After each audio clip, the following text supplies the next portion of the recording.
I'm recording now. I am theoretically streaming now, and I think I'm recording your sound. Okay. Yeah. Testing. These are all elements of being successful. Okay. Hi, we're playing D&D. Happy Saturday, tasty friends. This is session 24 of a long and winding road that may or may not have anything to do with the High Forest. When I started out, it was like, oh, we're going to be in the High Forest, and that's the stuff, but we're more like all the area around the High Forest, like the Savage Frontier. So, We're at the perimeter of the forest? yeah. We're slightly, sort of adjacent to the High Forest. High Forest adjacent. That's it. That's what this is. Okay. So help in the High Forest perimeter. Like the High Forest is a suggestion, not necessarily required. So sort of like how Fargo, the movie, doesn't take place in Fargo. Yeah, exactly like that.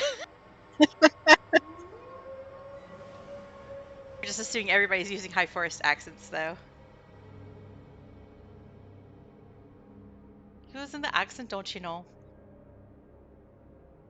So if everybody's physically, if not emotionally prepared, except for Rach, who's not physically prepared because you're No. not feeling well. No, but I'm here. Unprepared. We're gonna play some D&D, theoretically. Housekeeping. Well, I had an item on here saying I updated the UI to show how wise Kai is now. Well, that didn't work out so well. Actually, your picture that I last minute added does show how wise you are. It's just it's totally screwed up our push to talk UI. Cause I don't know what keeps. Yeah, OBS and Discord keep changing and breaking stuff. Yay! And this is super important. I updated the background map in Fantasy Grounds to show y'all are just outside Zelbross. Like, you are here arrow has been moved 1 centimeter. Ooh. Because that's so important. Oh yes, oh yeah. Tick off that progress. But hey, we've already moved more, like, probably in the past 3 sessions than you guys moved, like, for the whole year before that. So that's a lot. So I did the start of a summary of session 23, and Grim is gonna finish the rest of it. I mean, it's gonna be brief is my bit, but okay. So last session, you'd been approached by this frantic lady in white seeking help for her family, who she claimed had been attacked by zombies. And the 3 of you and Sprinkles the Owlbear decided to assist her. However, she led you to a roadside graveyard, which did not make you warm, fuzzy, or trusting. Yelena discovered some grave markers with the names that the lady in white had given for her family members who needed help. Just as the woman got a little weird and fixated on Terel, the party paladin. Yeah, I have some comment here about Terel is not the party type. Okay. Oh, it's because she doesn't party. That's what I meant. Okay. You're the party paladin, you're not the paladin partier. I think that was my point. Okay. Anyway, the lady in white started speaking as if Terel killed her family personally and called her an oathbreaker. So that resulted in a throwing of hands. You prepared to defend yourself against the lady in white, but a pair of shadows rose up to fight at her side, and in addition, there was this ominous animated noose that started rope tricking its way towards Yelena in a threatening manner. So Yelena decided to cast a fog cloud and surrounded all of you. And it was rather successful because everyone was disadvantaged trying to destroy each other. So like, while it took a little bit more time, yeah, it made it less deadly for you, really. So it was successful. And then after a good gazillion rounds, you emerged victorious. After chatting with Lady Bellafana, going back to the caravan, chatting to Lady Bellafana about the state of the undead and stuff, as well as a little bit of talk about her wyvern and your general convergence with trouble, the caravan decided to make camp early. Terel and Yelena got a little more reading in on your skill tome, so you guys are both like 10 out of the 24 hours. that you need to acquire a new skill. Mm-hmm. And Kai crafted 2 more alchemist fire arrows for Yelena, which I think I've added to her inventory sheet. Woo. And then while in camp that night, some spooky things happened. There were like crows kind of aggregating briefly and, freaking people out. And there was also a dark and gloomy rider going hellbent down the road repeatedly towards Zelbross, but they seem to disappear into the shadows and then reappear from whence they started. And there was a whole thing with Terel's little snack that got murderized. It got by poofed. this. Yeah, it got poofed. And that's where my summary notes ended. So, Okay, Terel, what else so happened? I've only got like 1 paragraph after that. So after they've said my snake turned to smoke, it went back to a staff because I didn't roll really badly, and then we got a really bad feeling about the east direction, and then we rest up, and in the morning we head off to Zelbross, and we came to a camp of 3 caravans that had been set up. There were no horses. It was like they'd been set up as static homes, and we approach, and a woman comes out, and I've skipped a whole bunch of conversation. I've just said that the woman asks if we can take on an undead army. Yeah. But she was obviously checking to see if we were vampires, and Sprinkles is Yeah, in like she didn't with the other directly caravans. come out at first. Like there was some like examining you from within this barricaded caravan. After exchanging some conversation with you and you getting peered at, you seemed to pass muster, and then she like came out and did the final shebang. Sprinkles is with... Did the woman give her name? I don't know if she gave her name. Anyway, I'm not she's sure. labeled now as Veena Tor. She did refer to, there was an older man in the next caravan over who she referred to as Uncle Fetty. And Sprinkles went into that caravan to rest out of the environs because Veena Tor... Oh, yeah, she said we shouldn't stay outside, didn't she? It wasn't safe to just leave an owlbear, and she would have preferred to not have to deal with a undead owlbear if she could avoid it. But there was enough room for all of you in her caravan. So Sprinkles is with Uncle Fetty eating biscuits or something. Okay. But you gave her permission if anything about the biscuits is funny, she can like eat him or something. Yeah. If he tries to poison her. If he tries to poison her. I wonder if I should do any kind of wisdom checks for Sprinkles. She could get carried away. She's young. Sometimes she gets excited. So yeah, basically you sit down inside this it's a very nice caravan. Like this is basically a fitted out wagon, but it has been rather than having just the wooden frame and braces and a canvas awning, it has been built out with wooden sides, and the inside of it is paneled and fancy. So it has been fitted to be a proper, like holiday caravan, I guess. But with actual wood paneling. We don't have a lot of... I mean, do we... I don't know if your caravans in the UK are the same thing as our campers, but I feel like in America we don't holiday in them. Okay, what do you do in them then? No, well, like... Shouldn't I ask? Well, like, I feel like it's more like having caravans that are parked and people holiday in them is more of a thing. Whereas, like, when we have caravans, we actually drive in the place and park them temporarily and then take them with us back to our overly large houses. Well, we do that as well. Okay. We've got both. We've got caravan parks where the caravans are there, and you can stay in them, or you've got static. And you've got the ones that you can either they're a big mobile home type thing, or you've got one that you can attach to your vehicle and tow, and those are like you've got your own caravan, but so you have to rent somewhere to plonk it to go on Yeah. holiday. So yeah, we do both.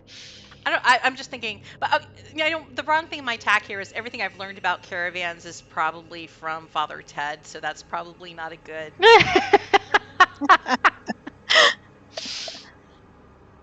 That's probably not, Oh dear.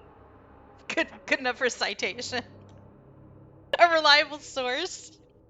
I mean, it probably is. I've not really watched Father Ted, but I would not be surprised if it's pretty close. So I don't know. Anyway, I've gotten off on a tangent. Okay, it's nice on the inside. There is like wood over like any windows that establish they've been boarded over with planks. But there's like a little stove, and you can, when you approach, you could tell that it was puffing out smoke, and it's just burning away. And she has a kettle on, keeping the water hot for brewing tea. Also, when you came into this caravan, you noticed there were two kids kind of off to the side. There's like a little bunkette area fit for multiple people to sleep. And there are two little boys about age 6 to 8 range with kind of, the sunken eyes that they've like seen things that little kids should not see. But they're sitting off the side. They're being very quiet, and they're just kind of like staring at all of you as you're talking, but also kind of just, low key playing with each other. They're being pretty quiet. But they're obviously listening as much as they can. okay. And Veena Tor ended the conversation with asking, are you the type of people who can take on an undead army? So what's your response? How big's the army? Yeah, exactly. Yeah, that was going to be my answer as well. Well, that depends. It's pretty interesting and pretty difficult. You said that you were trying to travel through Zelbross, headed east. And that's not going to be doable unless you can get past the cemetery. Anyone who's tried to get past the cemetery, Brossfeather, have you seen, on your approach here, did you see any kind of dark rider or like a knight in black armor on the road? We did. Right. That's Brossfeather. Some people have taken to call him the Grave Knight now, being all spooky about it, but the reality is he is our once fearless leader, the Lord in charge of Zelbross's renewal, Lord Vanyan Brossfeather. He's the one who started up this project, the old town of Zelbross, which some of us, myself included, grew up here a long time ago until the place got sacked by gnolls. And there was a good 15-year period where it was just the ruins. So the Lord's Alliance, well, they designated him to come here and rebuild the place, for whatever strategic reasons. And it was all good and fine in the beginning. I mean, it was just like any other lord, If you know, you know. I feel like Terel would know. He was a paladin of Chauntea. So, kind of hugsy, warm, all like, my people or my friends, I'm here to look out for you. We're in this together. That kind of shtick, if you're into that. I'm not particularly into that, but it was cool for most of the people who were here, most of the people who, between the old folks who came back to Zelbross from the places they'd resettled and people who were totally new. It was good enough for them, and things were okay for the first couple of years. But Zelbross is special or different. It's a little weird, I guess, for some people. See, the woods have always called on the village. For as long as anyone can remember, like before the gnolls ever came, like way in the past. The old timers, they were used to it and didn't think anything of it. Your Nana Grace, she kicks the bucket from old age, and you bury her in the old cemetery, as you do. And it's possible that a few days later she might, wake up and be a little, creepy zombie and all that. And she just would wander into the woods. Now, for some people, that's probably really weird. But that's the way it always has been here. I mean, sure, Grandma's a zombie, but she didn't stick around. No one would stick around. The wood would call to them. And old timers, well, they just would let it happen, became part of the old ways, You hang out, have a wake, drink a lot, see if Nana wakes up again, and as she heads to the woods, see her off, have a little party. But when Zelbross resettled, that wasn't in the cards. That wasn't good enough for Lord Vanyan Brossfeather.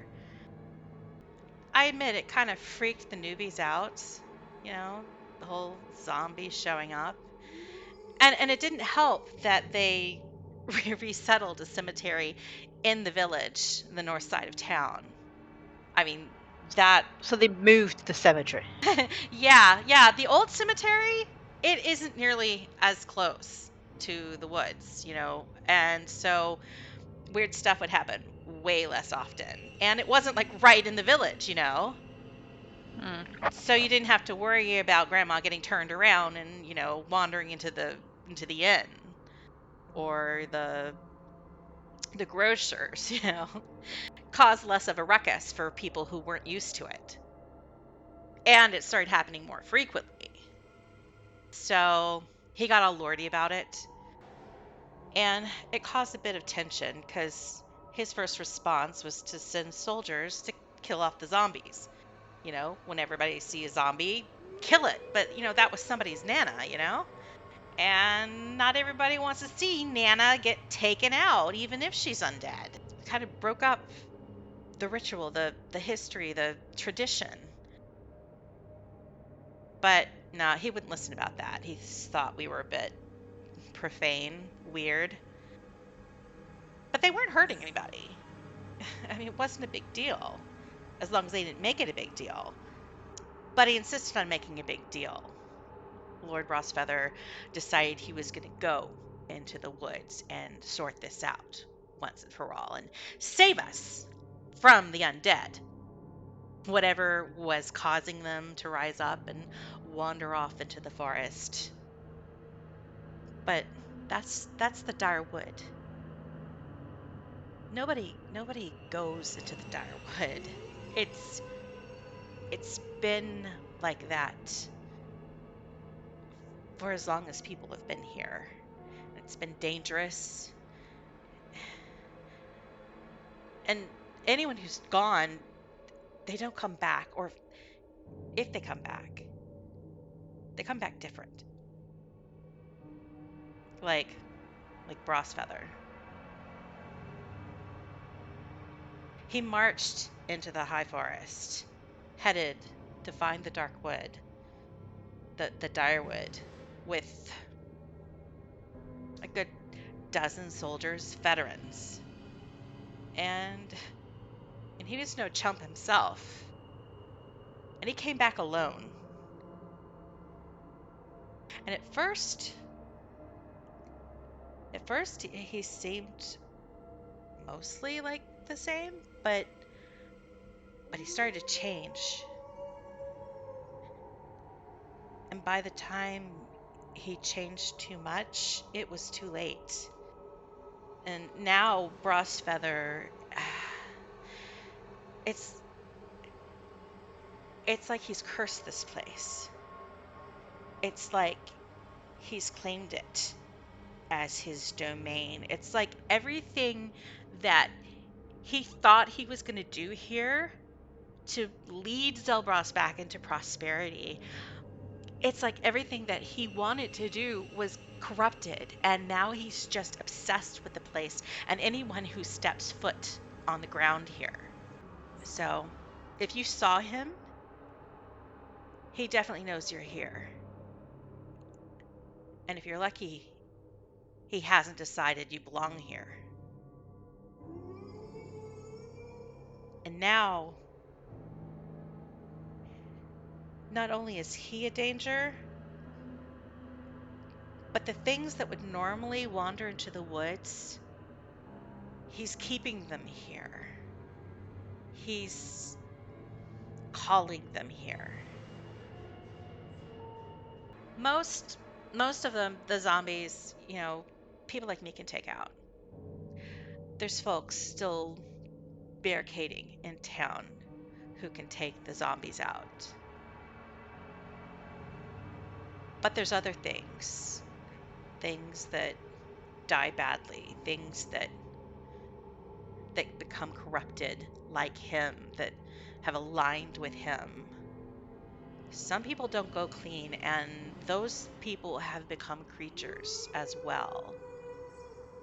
And they all seem to do his bidding when he tells them,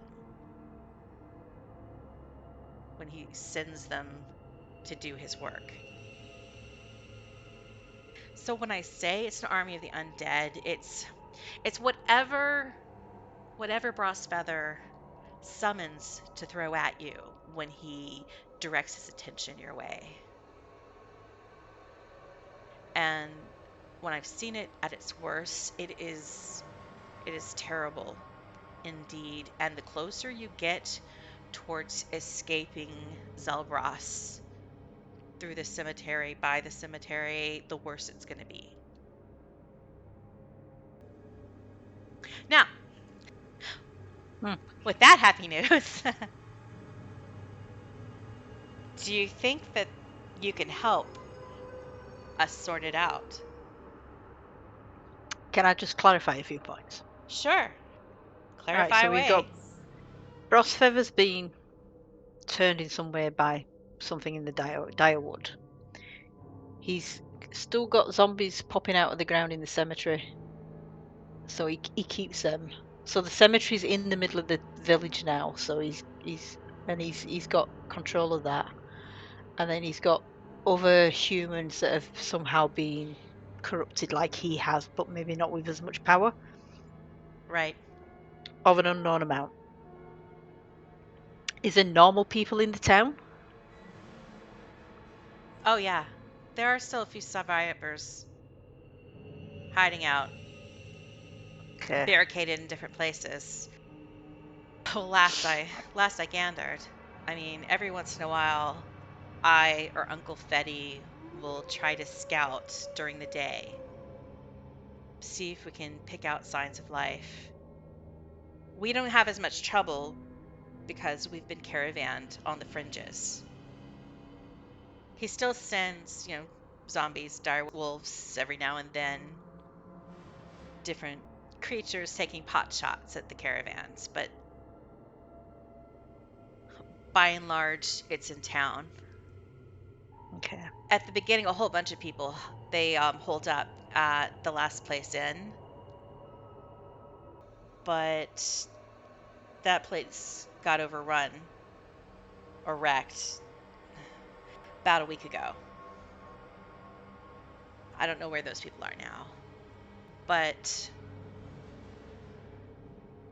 there's a lot of places people could hole up, and I don't know how long they can survive. But Okay. How long ago did this happen? the worst part? Well, Brossfeather, coming out of the wood and starting to turn. Brossfeather went into the wood about 2 months ago. Okay. It's been about 3 weeks since he really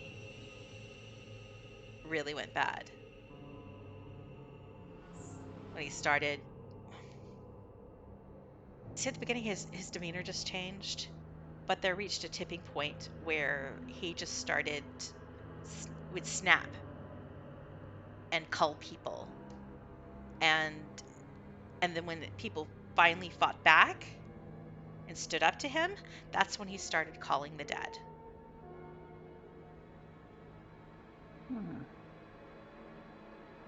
I will clarify that the cemetery, the new cemetery, isn't in the center of town. It's at the north side. Like, once you reach the cemetery, you're almost out of town to the north. Okay. On the road out to the east. Though on the map you'll eventually be shown, it won't look like it's going east, but for theater of the mind purposes, it's going east.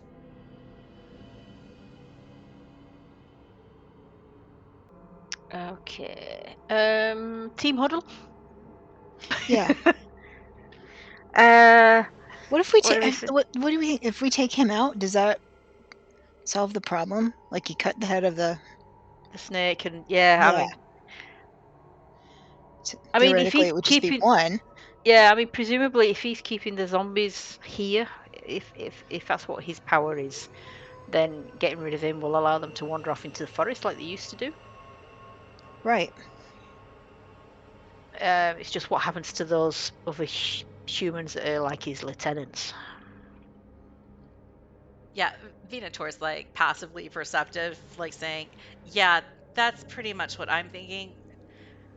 If we take him out, he's the one who's causing the unbalance. All right, so we need to get to him. And do you know where he stays? Well, when he's not joyriding at night. Yeah, I'm just wondering if he holds up somewhere during the day. You're most likely to draw his attention in the northern cemetery. Right, so we'd have to try and entice him there. The thing is, he's... when all this started, he was just a guy. But now he is... Well, he's dead. The living dead. And he's not always in a physical form. That's cheating. How do you think he watches the whole place? Okay.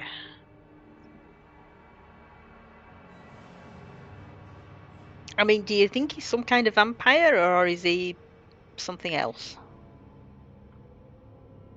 He doesn't seem interested in blood. I mean, other than spilling it. Right. Would I have any sort of idea of what he might be as, a paladin and knowing about she said, shit like this? We'll do a religion check. Okay. I haven't got my thing in that yet. Oh no! This is really terrible. Do you want me to do one? Yeah, anybody can do a religion check. But Terel, for some reason, you're having a mind fart. Oh, that's much better. Yelena knows stuff. So, both Yelena and Kai are like... I just sat there going, what? Well... So, Yelena and Kai, you're both like, well, Paladin of Chauntea, wow, like, how the mighty have fallen, because that's really like a forest hippie kind of person. I'm the only thing forestier and hippier is being like a Paladin of Maliki. Yeah. And Terrell's like, whoa!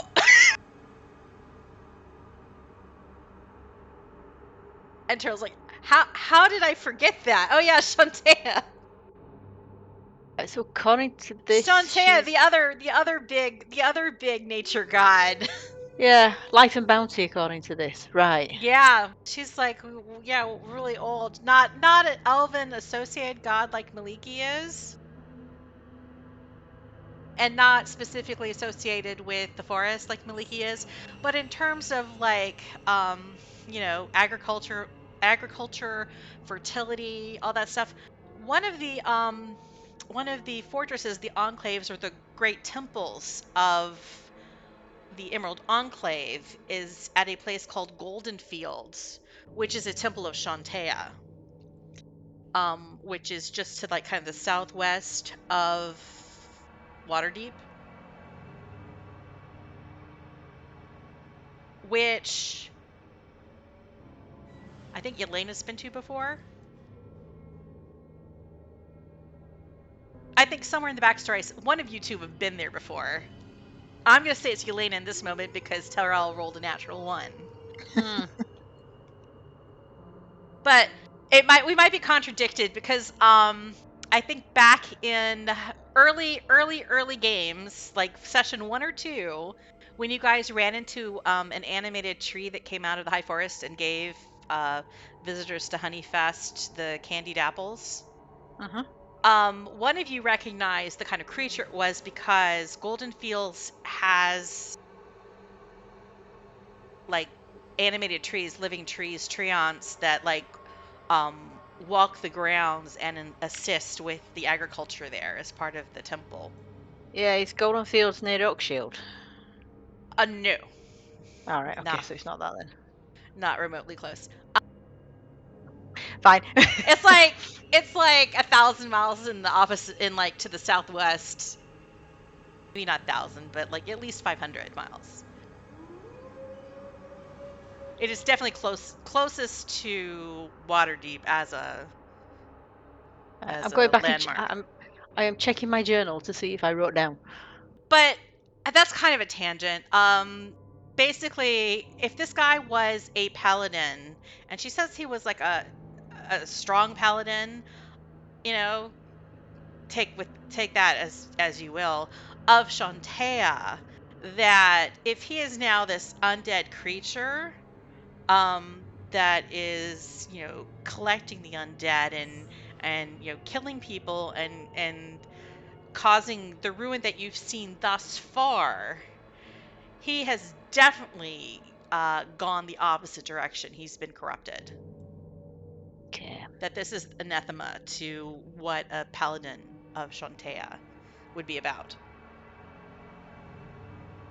But that don't tell us what he is. But that doesn't tell you what he is. No. So what I was my crappy roll was to see if from what she said about what he does, the fact that he's in sometimes physical and sometimes non-physical form, not craving blood, would we know what he is? From Kai's perspective, I would say intellectually, like from an academic standpoint, he would say, well, if he's sometimes there and he's sometimes not there, that kind of sounds like he's an incorporeal creature.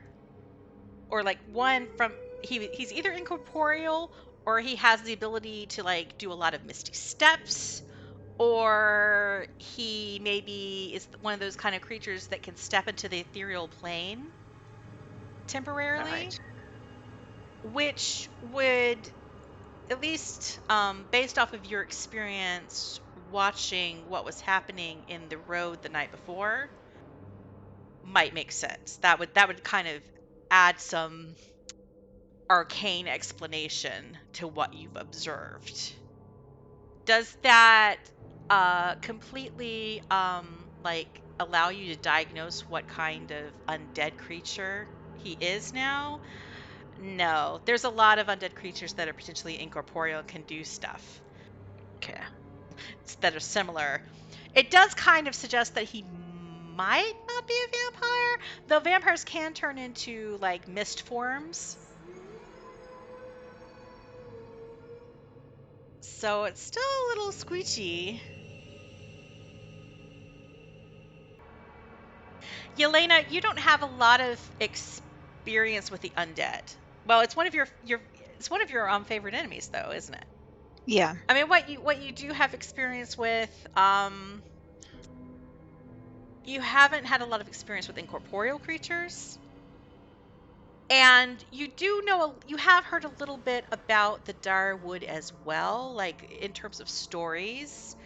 Kind of in line with what Veena was saying, there aren't a lot of people who have like claimed to have been to the dire wood and come back to tell stories about it. It's usually just a friend of a friend said this about they had a cousin who tried to go into the dire wood and this is what happened to them. From what you've heard about it, it's not just the undead necessarily that are spoken of there. Sometimes people speak of aberrations. From your limited exposure, you just know that it's kind of like a boogeyman for the type of people who would be in the Emerald Enclave. Of like all of the things that they think are sacrosanct and terrible and just corruption of nature at its utmost are the kind of things drawn to this fabled area of the dire wood. There are stories of things like liches that make fortresses there, of bone dragons and demons and things from beyond this world that somehow were trapped there, perhaps in the spell plague, as well as just stories of blights and desiccated nature. So in general, bad vibes. But it doesn't really, there's nothing you can think of that really says, oh, this is the type of creature he is. Okay. And then I'll also say that you know about incorporeal things. It is difficult. They're, in general, anything that can be incorporeal, while they're incorporeal, it is very hard to damage them. Like, unless you have very specific weapons, they take about half as much damage from everything.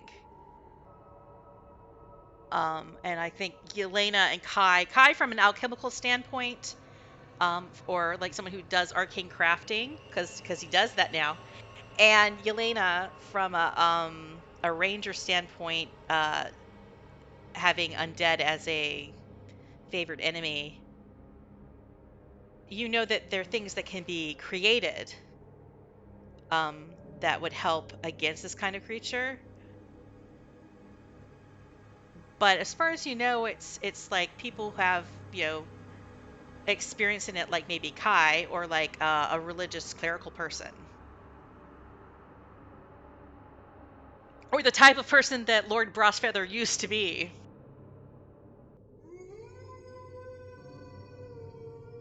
You can certainly ask more questions to see if that either Veena knows more potentially about, or can recall more details that might help you in figuring this out.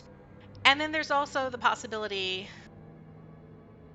like, she'll say flat out that, okay, I've been on the fringes and I've only scouted a few times, so I haven't seen,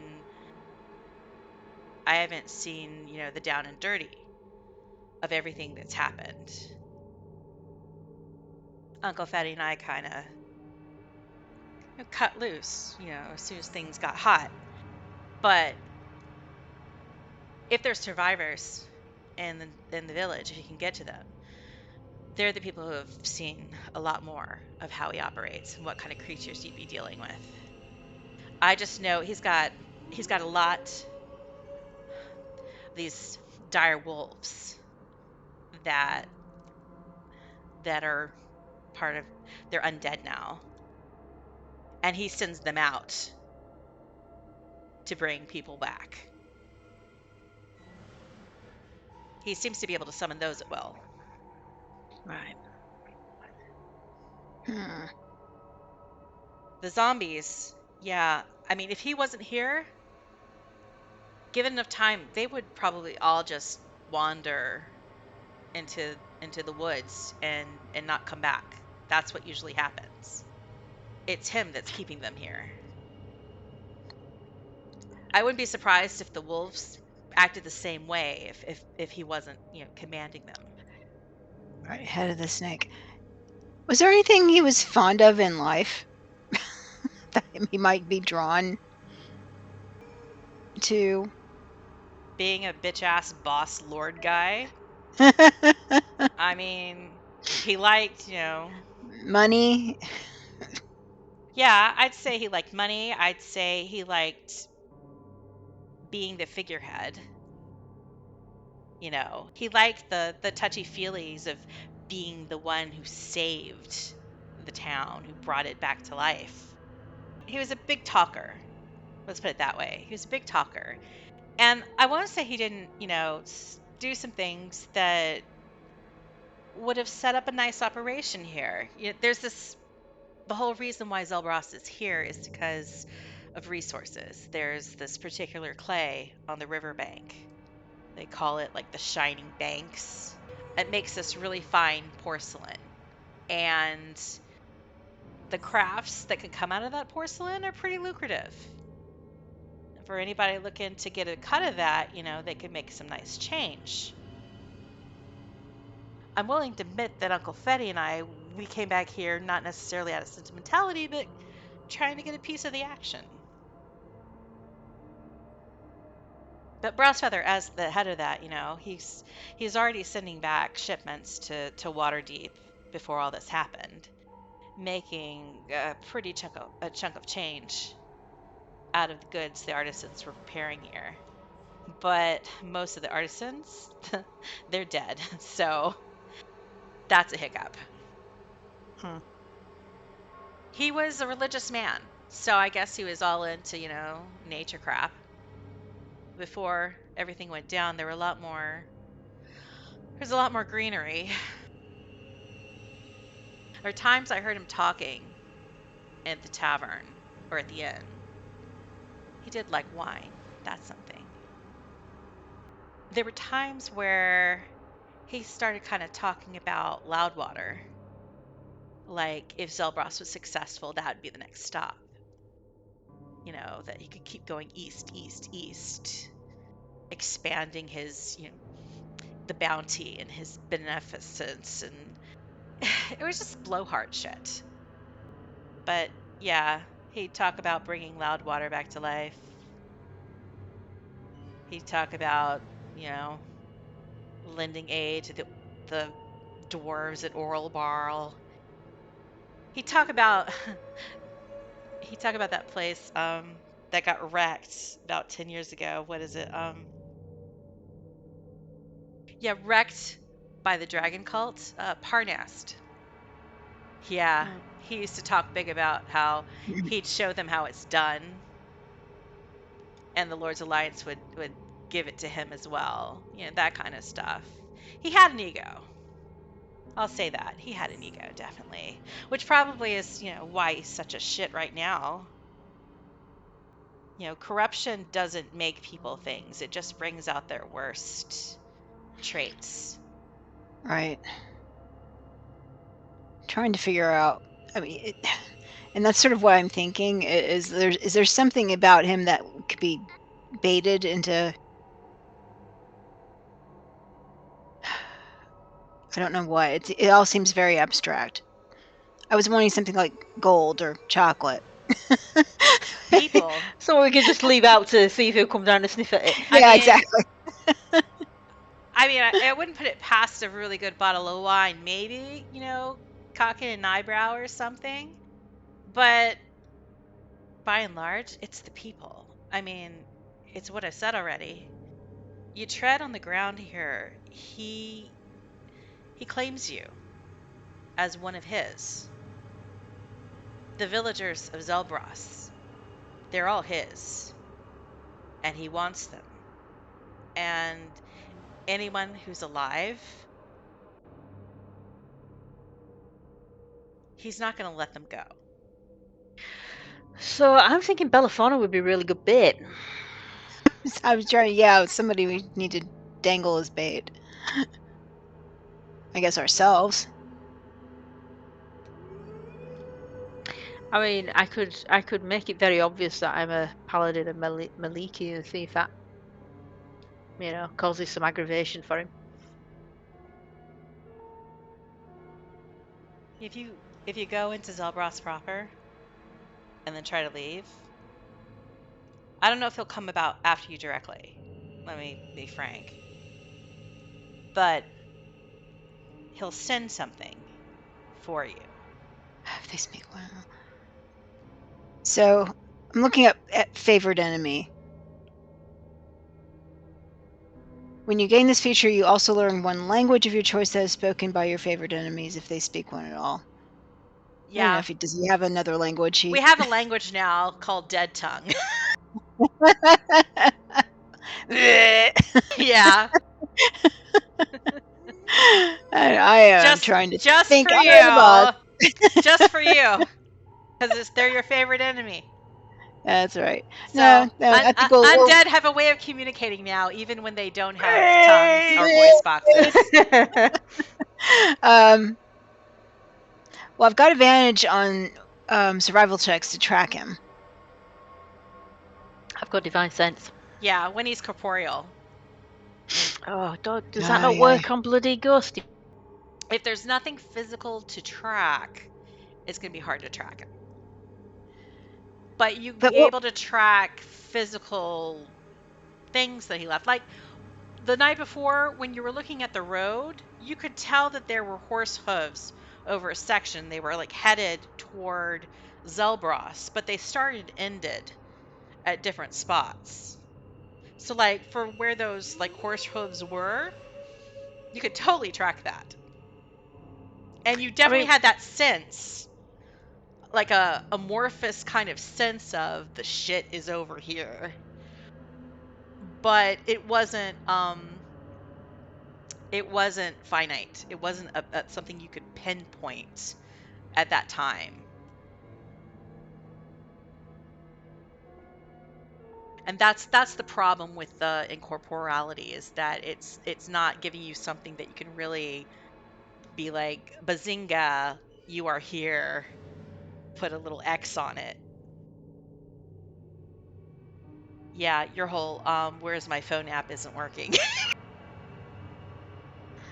It's just like the whole, rather than one little like blue button, one little blue dot, there's like this kind of like amorphous blueness all over the whole area.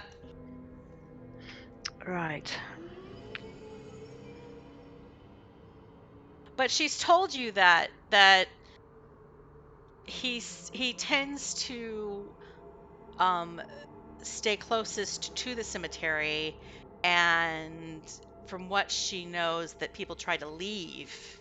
Is this the same cemetery we were at? No, that was the old cemetery. Okay, this is a new one. But I was just wondering, back to the lady ghost that we encountered. It sort of sounded similar, where she could sort of manifest and then vaguely similar, yeah. Vaporize. Is there just something going on in this area? Do you mention Lady Ghost? Yeah, let's mention Lady Ghost. Yeah, why not? At the old cemetery? Mm-hmm. Veena Tor kind of gives a look to the little boys who are like kind of open-eyed and still obviously listening. And she makes a little tut sound in their direction. And they kind of squirm up on the bed, and the like curtain, like she gets up and like she closes the curtain on them, and you see like the little kids, they kind of like turn over and act like they're going to go to sleep, but they like put pillows over their heads. Wow, well behaved. Okay. Yeah. She kind of like wearily sits back down. Yeah. Her. I don't know if that's the same thing, but it's probably related. So if we mention about the fact that she was very annoyed at me, the fact that he's a paladin, and she called me an oathbreaker, she definitely fixated on me. So it sounds like she was really talking about Brossfeather. Oh yeah, definitely. She has a bone to pick with Brossfeather. He killed her husband and a couple of her kids. Damn it, we should have taken it with us. One of her kids. The other one, she nods back to behind the curtain.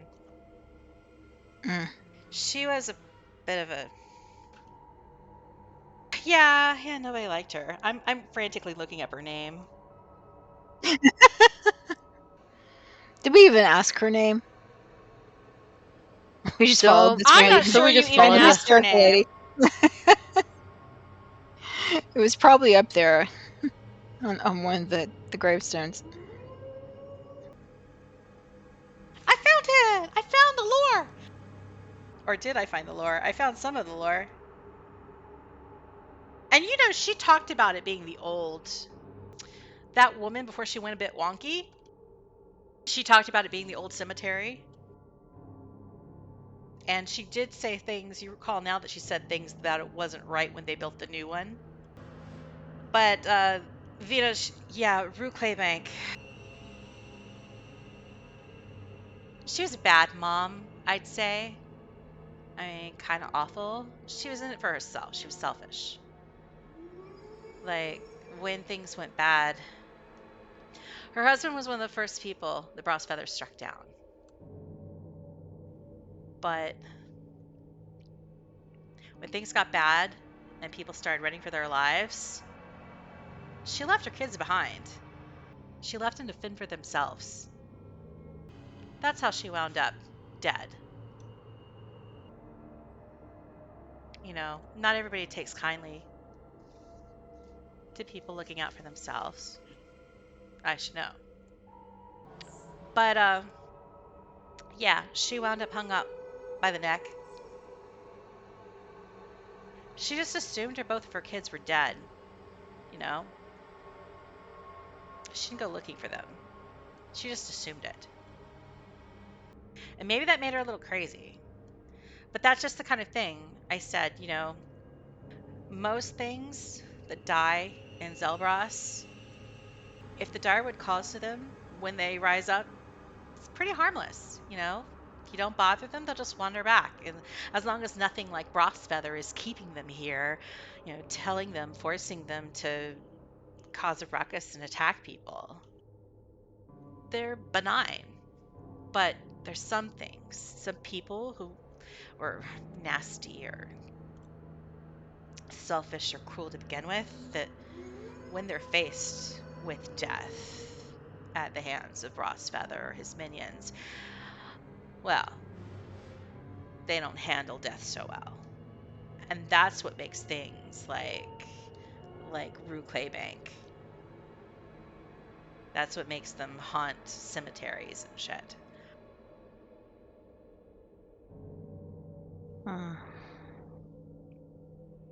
But yeah, I got Judah here. And he's okay. He'll be okay. As okay as he can be. So that's one of her kids, yeah? Yeah. Yeah, Judah Claybank's one of the kids. And she nods to the curtain again. Okay. But, you know, he's kind of messed up. Because he lived through that. And so we don't usually talk about it. Any more questions about her? I can't think of all. If you guys can. Okay. Who hanged her? Oh, who hanged her? Did she hang herself? Was that a suicide? Yeah, that's possibly likely. Insight check. Go ahead, insight check. Oh, well, never mind. Yeah. Okay, I take her. I'll be the one too. Yeah. Meh, a little bit better. Yeah. So far, you're like, yeah, sounds good to me. Yeah. That. Wow. Wow. Okay. Well, look at all the crappy rolls out now. Obviously, it was a suicide. She was like totally guilty. Yeah. Couldn't handle the guilt. Sounds about right. Okay. That tracks. Once that Let's go topic's on. over, she's like, let me get the kids before they like smother themselves. And you see her like pull the curtain back, and she does a little, poke on the kids, and they kind of pull the pillows back and like turn around, and they seem to kind of relax. And then they snuggle back down like they are going to go to sleep. But less stress posture. Okay. More questions? I mean, we could ask loads of questions, but I'm not sure it's going to help us.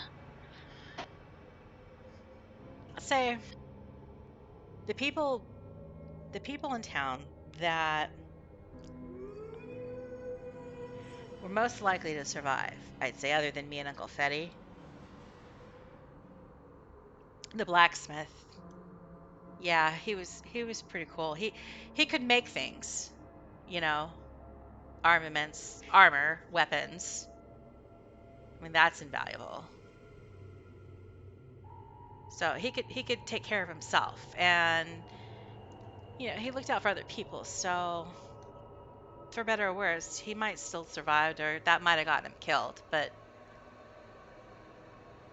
If he is alive, do you think he would help us if he saw us fighting?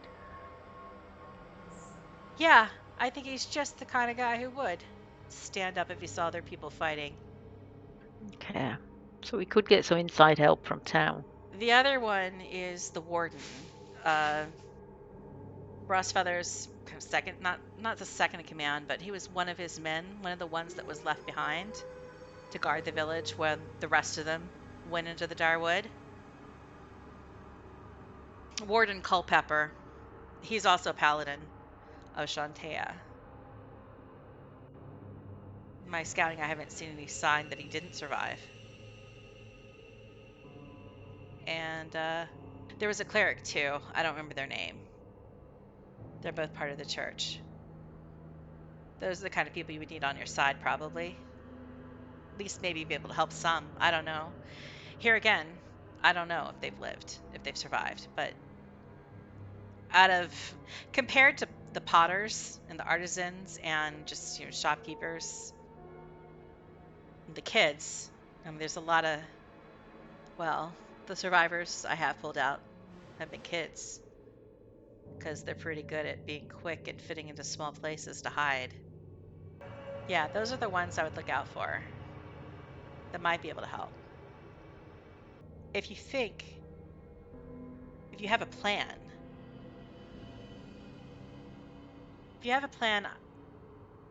I'll leave the kids with Uncle Fetty, and I can come along too. But if you're gonna just like go in there and like piss around and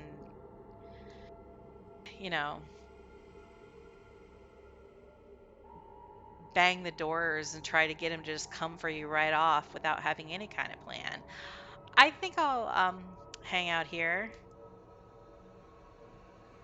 I mean, no offense, but I'm still alive because I'm not stupid. Don't take that the wrong way. No, I mean, I can appreciate that. I'm not sure what we can plan. I'm not sure that we've ever planned, have we? No, that's probably true. We usually do just wander in and piss about. And bang doors until something happens.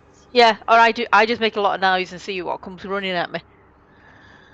I'm just saying, I think if you find a couple survivors, you might get more information about what you're headed into. And if we have more information, then I'd be willing to stand up with you. But for now, I'm just I'm debating with the idea of trying to make the track back west to Succumber. Because I can only stay here so long with Uncle Fetty.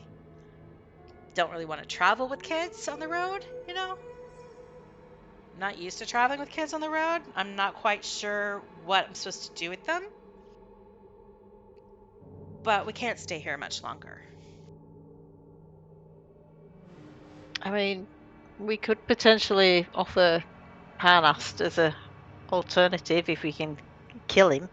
There's somewhere to go, but we'd have to get past Zelbross for that, wouldn't we? If you could take out Brossfeather, I think there might be some survivors who would take you up on a journey to Parnast. Where else are they going to go? Okay. So we could potentially just try and work his way into town and find survivors for more information, which might get us to Brossfeather. But we can't guarantee that they will have information. But if they're living in town, then you would hope that they would. Yeah. So either we go with that as a starting plan, and Veena takes us, or Veena draws us a map to show us where she thinks the warden, the blacksmith, and the cleric might be. I can mark you a couple buildings. Right. I don't suppose Kai's got anything arcane-wise that could call Veena if we found information about where Brossfeather was, so that she could come in and help us. Are you talking about something useful and non-destructive? Yeah, sorry. Alright, so that's a no. It's no. Let me check. Yeah, you don't have any messaging things or sending stones in your pockets No. or anything. We need to rectify that. No sending spells. I mean, we've also got the soldiers with the caravan, but it's... Do we want to risk that, or do we want to leave them with Bellafauna and tell them to hightail it back to Succumber if we don't survive? Veena kind of gets up again, and she peers out that one little slit she has in the door that she was looking through when she was inspecting you. And she's looking in the direction of Zelbross, checking to see if there's anything out there. And you see her kind of stiffen and frown, and she turns to you and she's like, "Hey, take a look at this and tell me if I didn't know better. I think maybe I see there's smoke coming from the village. If I didn't know better, I'd say it's coming in a pattern. Take a look. Tell me what you think." I guess we all crowd around the little slit. Yep. So you look through the slit and you can see, it's the village of Zelbross in the distance is overcast. It's dark and cloudy and everything's murky. It's like the whole place seems shadowed, where driving this way in the day it was sunny, and the countryside was lovely up until you got to this point. But you can make out what she's talking about. There's this little plume of smoke rising in the air in the distance that keeps being interrupted and coming in fits and starts. Everybody, everybody roll.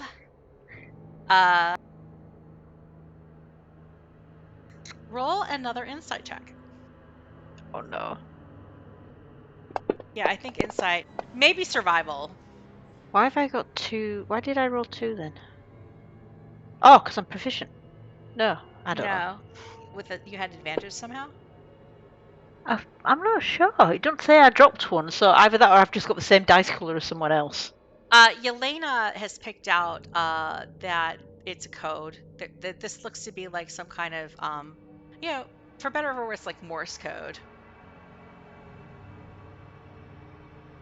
And it's like a smoke signal.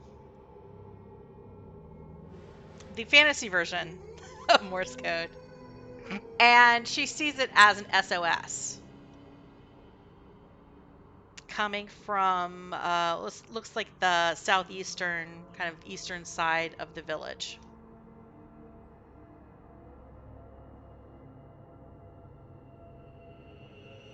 Alright, can we ask Veena if she knows who could be resident in that area? Yeah, that's a house. Yeah, that's a house. It's not too far from the last place in.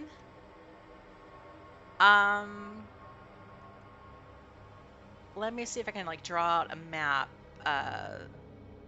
The general, stuff of Zelbross.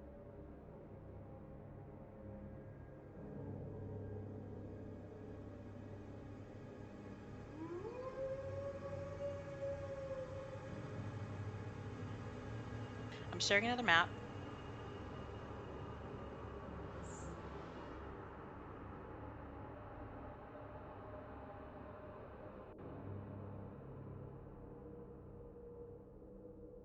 Ooh. Did a link just appear? No. No, Damn I've got a it. map. Okay, so I'll have to draw on it.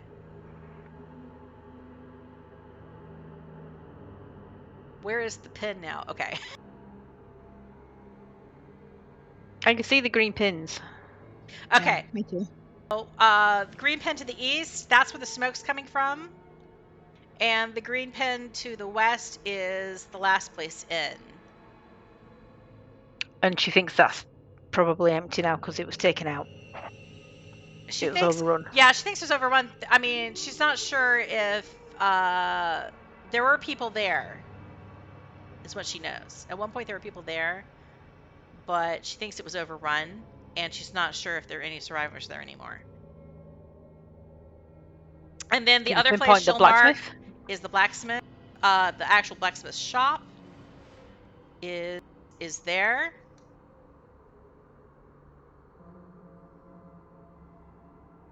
Because even if he's been taken out, but from what Veena's told us, there might be something useful in there that we can use. And then she marks to the very north, like where the cemetery is. And you see, like on the map, she kind of like does like a winding thing, and you see like the road out of town just winds throughout this village. Okay. And she said, one more milestone. This one's kind of creepy. I don't know. I don't know if anybody'd be there, but like, well, no, I don't know. I won't do that. Never mind. Forget I said anything.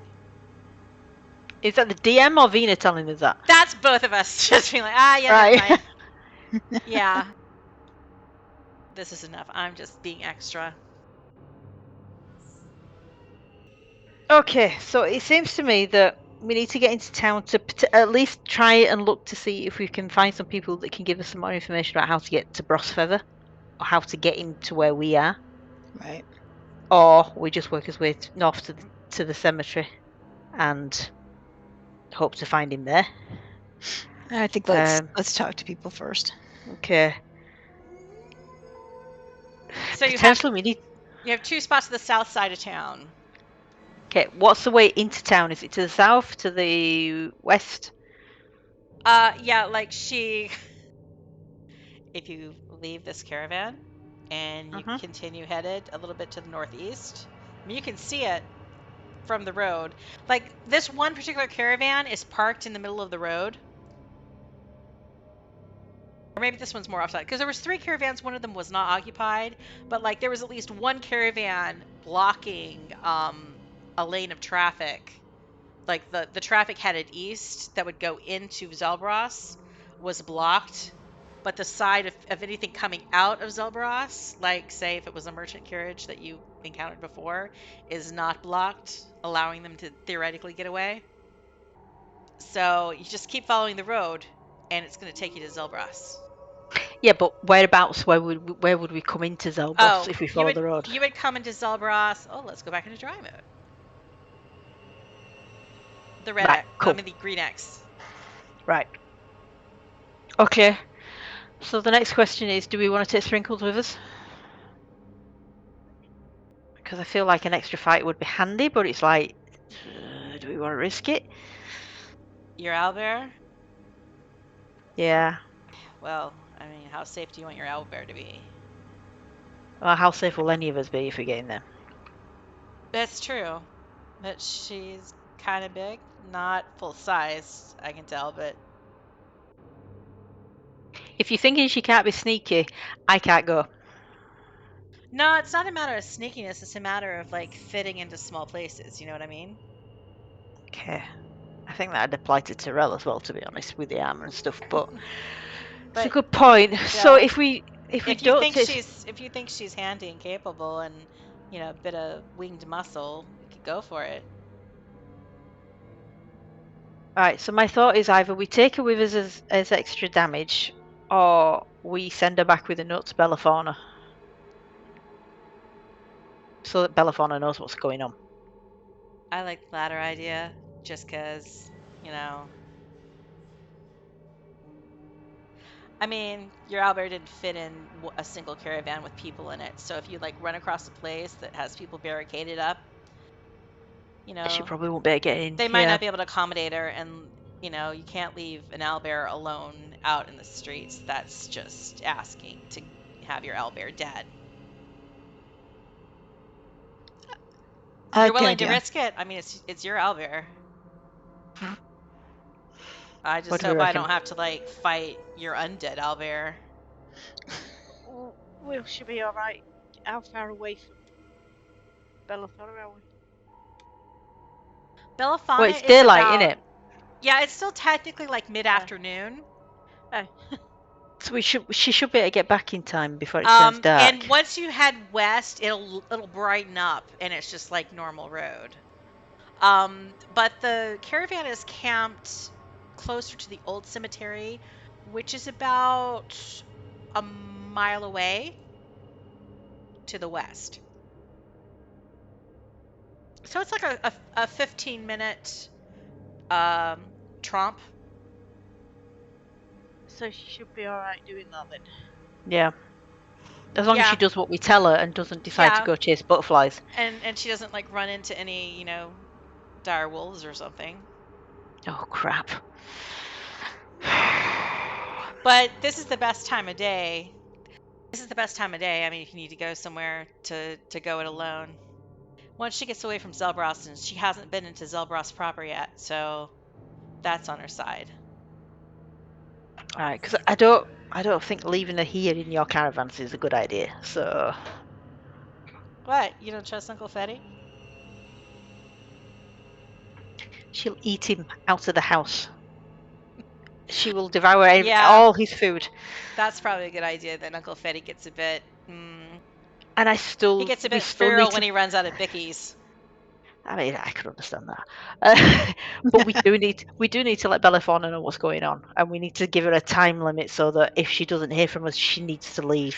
That's right. Yeah, let's send an update back.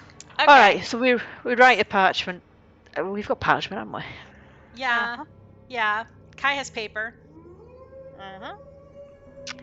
Okay, so we write a note to Bellafauna explaining what's going on in Zelbross, that we are going to attempt to deal with it, and if she's not heard from us in 3 months. I was going to say 3 days, which would be 3 months in. What's going on in Zelbross? Yeah. Tell her what's going on in Zelbross. You're dealing with it. We're going to attempt to deal with it, but she's got to be prepared for the fact that we might not come back, or we might come back wrong. So we're going to be all Pet Cemetery on her. So you might come back wrong. We might come back wrong. So I would say we tell her to wait 3 days and then go. Yep. And even if we do reappear, she needs to test us to make sure that we're not wrong. There's not something weird going on. And obviously tell her to place a constant guard and all that sort of thing. Are you going to establish any way for her to tell that you're not wrong when you do meet up with her again? I don't know, because if we've turned undead, surely our undead selves will know everything that we know. So it's not like we can give her a password, is it? Okay. So otherwise it'll be pretty obvious that you're, like, dead horse. Yeah, I mean, would Sprinkles be able to smell it? Yes, trying to bite him might be. That would give it away. Yeah, exactly. Yeah, that'll be pretty obvious once you start biting. Yep. Are you gonna so you're not gonna invite her to join you for being bait? Well, the bait thing was for when we go after the dude, isn't it? Okay. Now Yeah. this is the And I think, Kai in his fancy robes, if you pitch your voice just right, you could pretend to be Bellafauna. Get such a look from Rach.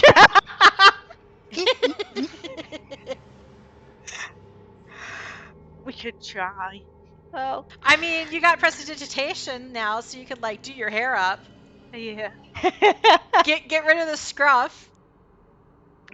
Yeah. Okay. Yeah. So you write out your note, you send it off, with Sprinkles. and Sprinkles is supposed to stay with the caravan. Yes. Okay. So I can't Stay- speak or with stay animals with- and tell her. Stay with the camp. Yeah, I tell her that she's got to protect Bellafauna. She's got to smell for all this undead stuff, and if we come back, or when we come back, I won't say if to her because I don't want her panicking. When we come back, she has to smell us to make sure that we are who we are and nothing's gone wrong with us. Okay, so to smell you to make sure you smell right, and don't go by whether you look right. Yes. Check. Got it. All right, and I'm counting on you to look after Lady Bellafauna. I can do that. Okay. She's pretty cool. I'm sure she'd appreciate nighttime snuggles with you. Yeah, I think she has snacks. So yeah, that'll be good. Yeah, definitely. Yeah. The snacks this guy fed me, they were okay. I don't think I'm poisoned. Alright, that's good. So hopefully they've given you plenty of energy because I want you to run back to Lady Bellafauna. I don't want you to stop. You mean You need to get there as quick as possible. I run as fast as I can? Yes. Oh, I can run really fast. Good. Do you want me to see how fast I can be? Yes, and then you let me know when I see you again. If I'm really fast, do I get a prize? I will make sure I get you the biggest, most succulent haunch of venison as a treat. Okay, that sounds good. Okay. And oh yeah, okay, yeah, this will work for me. Yeah, I'm gonna go. Wait, was I supposed to take something from you? I'm not coming through. Am I coming through now? Yeah, Alright, you're okay, coming sorry. There you go. She's like ready to bound off, and you have to call her back because she's like Yeah. ready to run off because she's excited about venison and she has to take Sprinkles. the letter from you. Sprinkles, let me attach this note and you make sure you give this to Bellafauna. Okay. And she's got Okay, I ants touched she's it got up. ants in her pants the whole time you're attaching the note to her to her barding. Okay. See ya! Don't be dead! She runs off. Love her enthusiasm. Don't die! That's a good time for us to take a little adventurers break before you guys venture Adventure. into Zelbross proper. Okay, back in a few. Back in a few. Okie dokie. Excellent. I am sort of back. We're back. You wouldn't happen to know, I was just looking earlier about how to, if I wanted to cast bless on multiple targets, because I can target up to 3 people. So I know you can do the circle thing. That's assuming we're all next to each other. I have never mastered that, how that works in Fantasy Grounds. Right.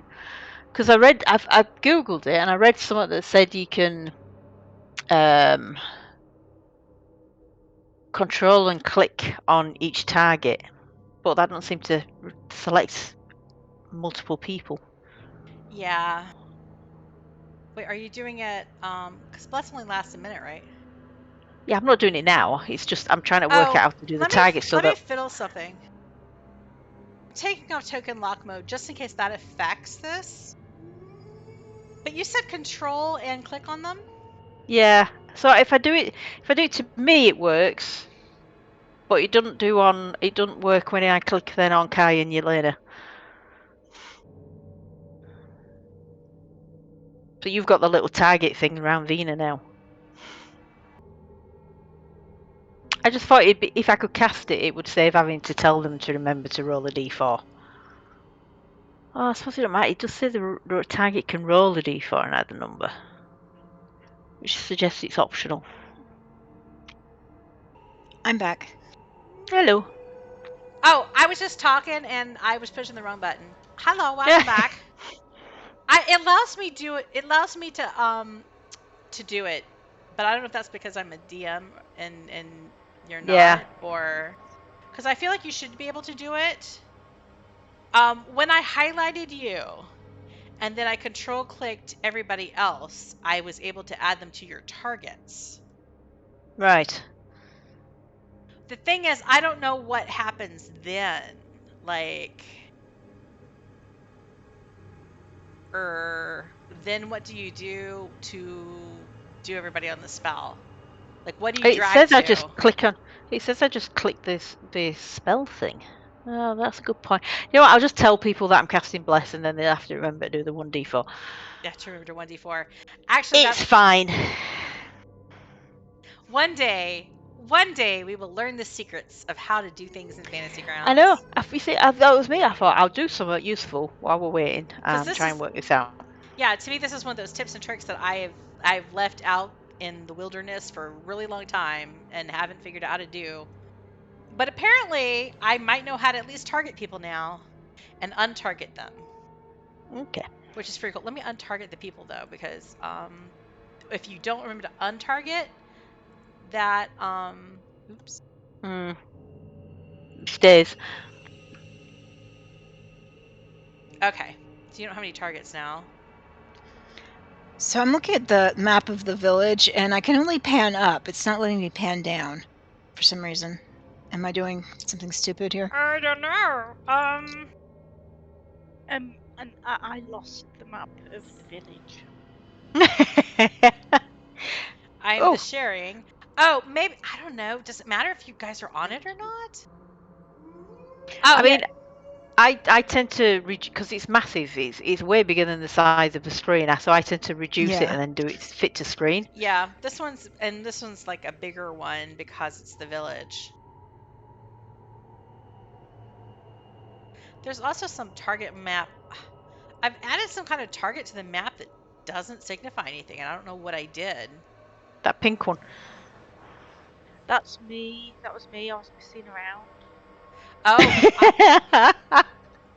Well, I don't know what that thing is that you did to the map. I don't know how to get rid of it, and that's when I lost the map, trying to get rid of it.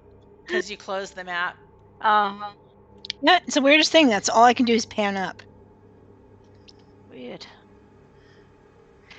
Oh, okay. It's to remove it. You have to go to pointers and then remove this.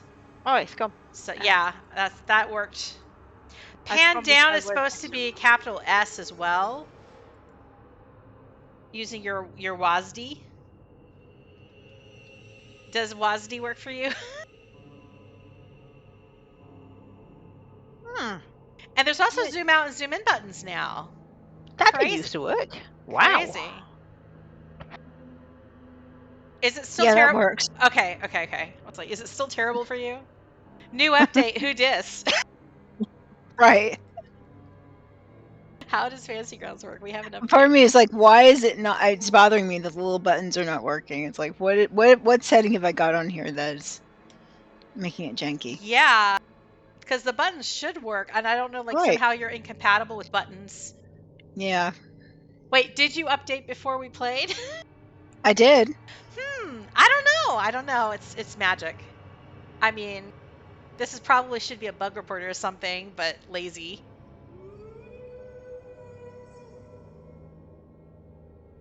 The buttons do nothing for me. The buttons are insufficient. My eyes. But as long as the keyboard, as long as something works. We're in survival mode now. Yep. Now, you guys, okay. If everybody's physically, if not emotionally prepared. So you're leaving the caravan. You're leaving Veena's caravan. Before you go, she does comment, like, so your camp, your caravan, like all your other people are what? They're near here, back on the road to the west. And she looks she looks in the direction of the kids again. You think You think there's room for a couple sprouts there? I am fairly sure Belafona would be happy to help. I mean, I don't know if I can get them all the way to Succumber, but I can definitely get them a mile down the road. And they'd be better off with a caravan of normies than with me. I mean, bear in mind that if they get attacked, the children are going to be in danger. You know, if Belafona stays for us, you know, until we either... If she waits for 3 days and gets attacked before then... Within 3 days, this caravan's going to get attacked again. He keeps sending out, you know, little groups to pot shot at us. Okay. And while, you know, Uncle Fetty and I, we can take care of ourselves when it's something low grade. It's not the best for the kids to be here. And the closer they are to the village, the more danger they're in. So a mile out, as long as they aren't having to fend off nature itself as well by themselves, I think they're better off. I mean, if you'd have said something earlier, they could have gone with Sprinkles. Don't take this the wrong way, but I don't know if I'd want to leave these kids alone with an owlbear. I mean, you seem fine and all that, and your owlbear seems weirdly domesticated, but I don't know you that well. I don't know your owlbear that well. I'd rather take them myself, but I'll come back. Yeah, Uncle Fetty will be here. I'll take him. I'll take him to the west. I'll be back here by sundown. All goes well. Okay. Wait, before I go though, how many people, like Lady Belafana you've mentioned, is she one of those like high-end fancy types? She's the most down-to-earth noble woman you will probably ever meet. And she's a bit flaky. A bit flaky? Well, not in a bad way. I can work with that. Are there like soldiers with you as well? Or is it all just a bunch of villager people? No, there's farmers, villagers, obviously relocating to Parnast, and then there's a group of soldiers, and there are more on the way to Succumber that we left behind. Alright. How far behind us was Jomont? It was a couple of days behind us, wasn't it? Yeah, like he's probably, because you've lost some time because of all this crap that's come up. But you figure he's at least a day and a half behind you. Right. Like he probably gained about half a day so far. Between the lady in white and these shenanigans. And he has a couple more soldiers with him because he was waiting around with you were left with the impression that he was also bringing the Garen Ravenshade with him. That cleric guy. See, he would have been handy. And he was waiting around for like 3 soldiers. Right. So he'll have a couple of reinforcements with him if he has a chance to catch up before you leave this area, I guess. But he is a day and a half behind. Okay. And there was something else. Oh, yeah, it's just like Veena leaves it like, okay, I'm gonna take the kids there, and I'll head back to the caravan after. But hey, all goes well. We get rid of this guy. Maybe I'll be joining you on the road to Parnast. I hope so. Uncle Fetty, too. You know, if we survive. If we survive. All right.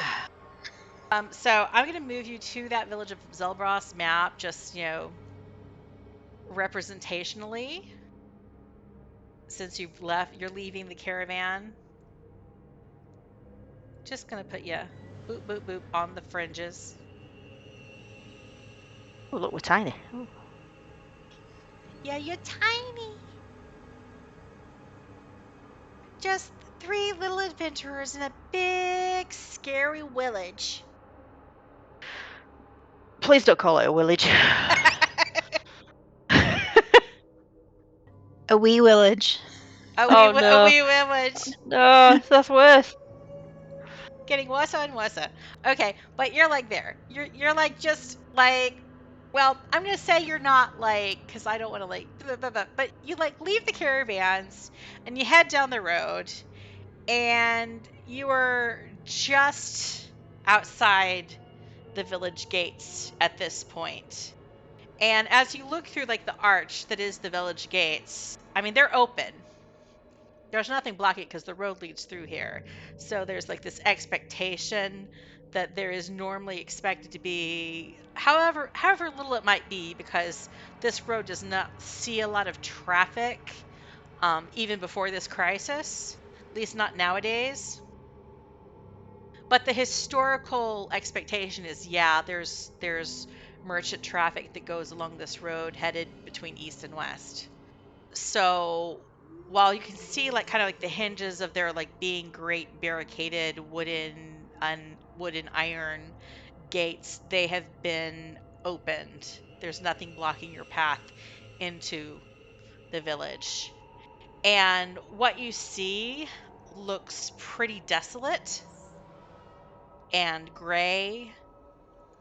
There is not a lot, like here and there you might see a little teeny hint of foliage, of living green things that haven't managed to be completely wiped out, but they are that's far outnumbered by the amount of just withered and leafless trees and branches and greenery and just wilted plants that you would normally expect in a thriving village. It's like a stark comparison to where you came from in Succumber, where every little house had window flower beds,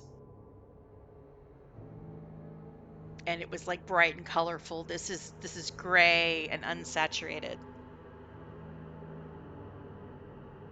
In the distance, you hear the howl of a wolf.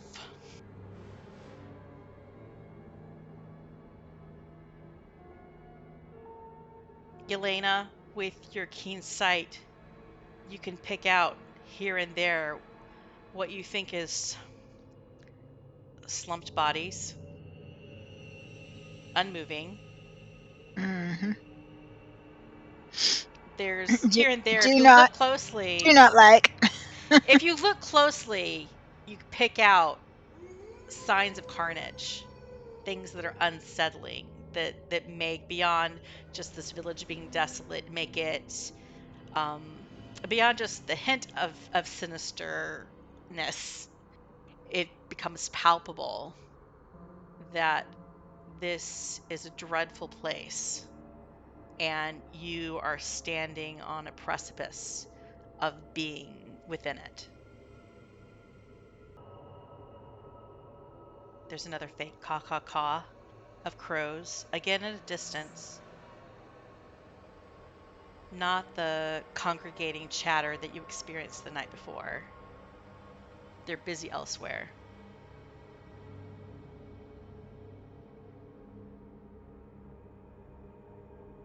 And another howl.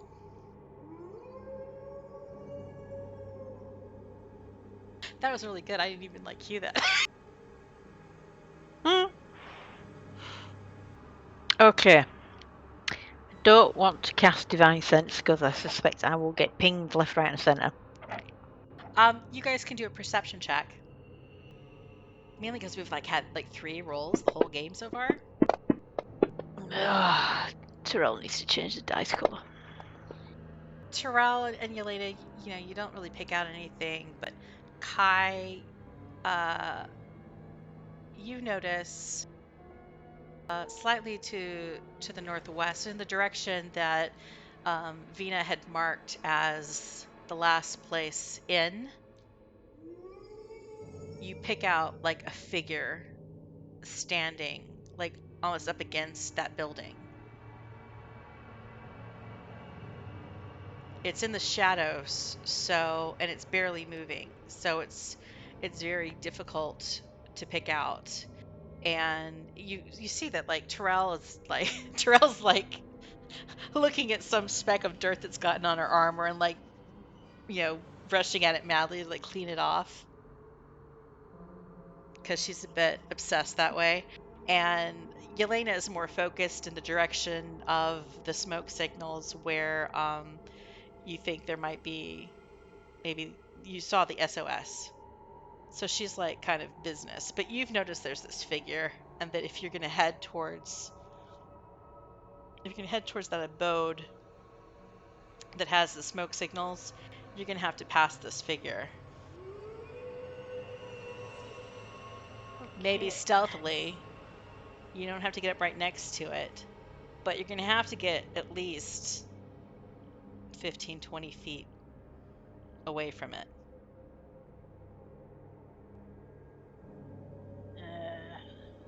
Okay, shall we try being stealthy then? Let me draw a little boop on the map.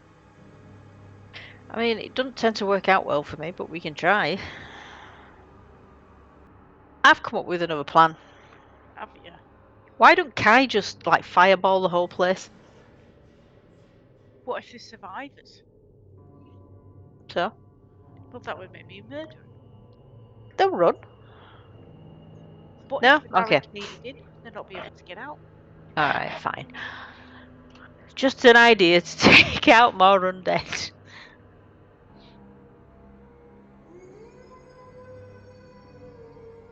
Alright, do we want to try and sneak past him then? At some point, fireball might be a valid option. Now, I'm fairly sure it will come into the... Yeah. Another thing you do notice about this town is you see that some of the buildings, some of the houses, some of the buildings do show signs that they have been set on fire at some point. So some of them are not intact. Others are, but most of them look like they've taken a beating.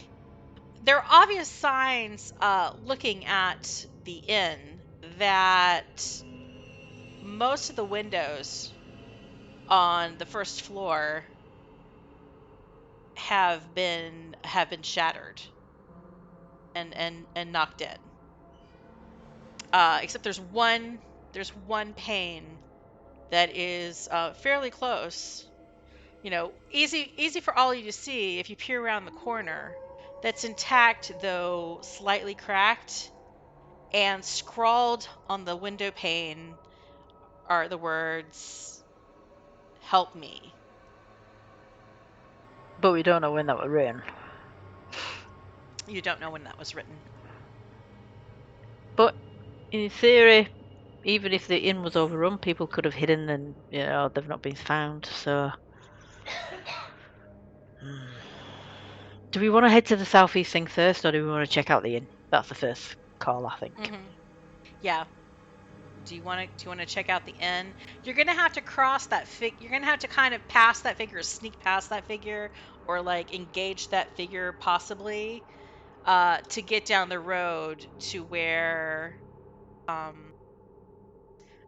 the house is that was under siege, that had the smoke signals. Right.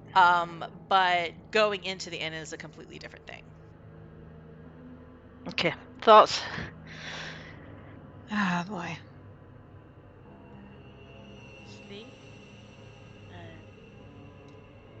I don't know. I was looking towards the right here, and it's like, is that a little back alley? We can sort of go around the the figure. Yeah, Sneak. I was wondering about that too. I mean, I think obviously, I think actually it is. It's just I wish sometimes the map. This is a burrowbound map and it's gorgeous, but it also cuts off at interesting places.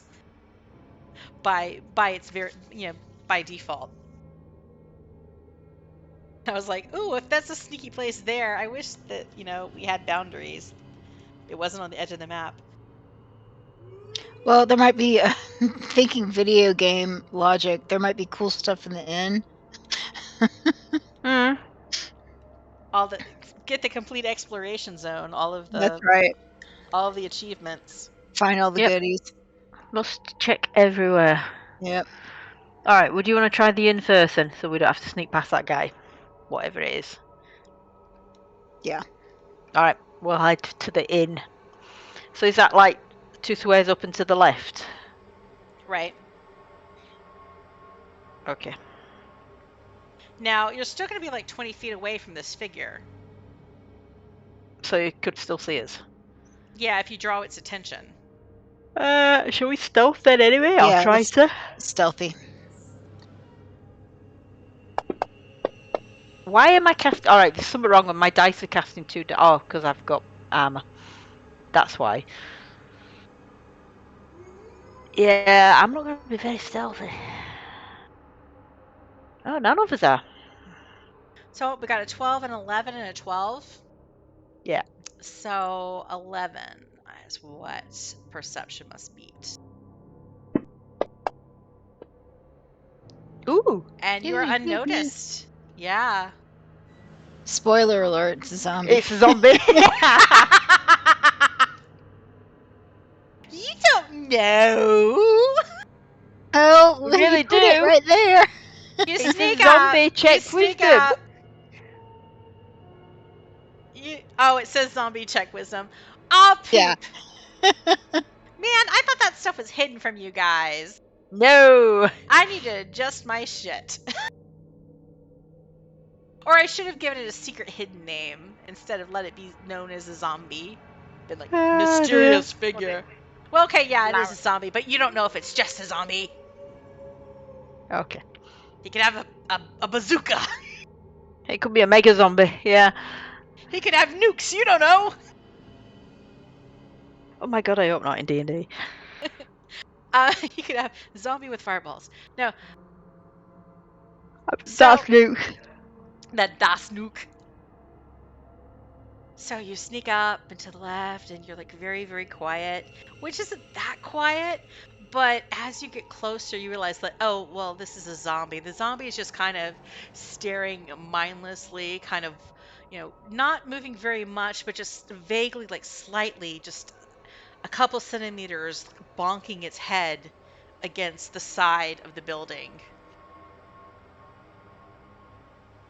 Okay, just this kind of wretched figure hovering. I mean, we've all had days like that. Yeah. He's like spent too much time on social media and now he's done. But also, Terel and Kai, you can roll. Everybody can roll perception.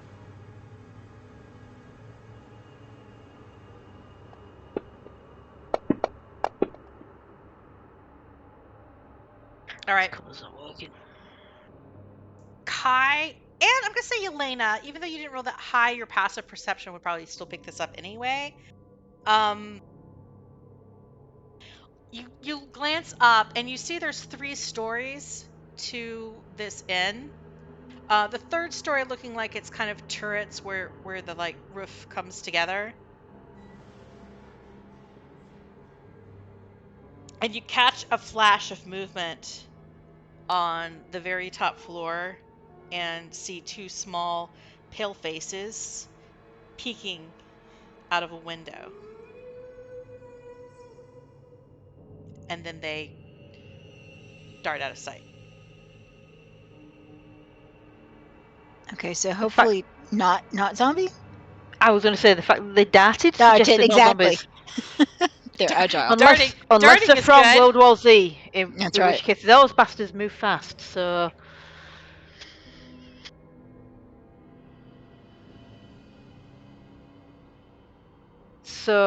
Right. So you tiptoe up to the front door of what was the inn.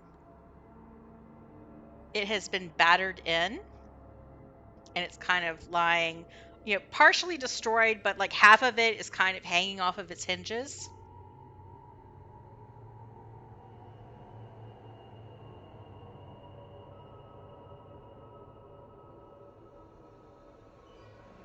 I'm trying to figure out, where did I hide the map?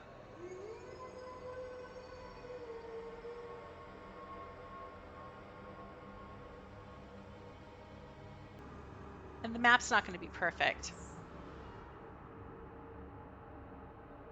i.e. doors will appear on hinges, and there might be some more light than you actually observe. But you're just outside the doorway. What do you want to do? I feel like cautiously look in. Peer in. You can make anyone who wants to peer in can make another perception check.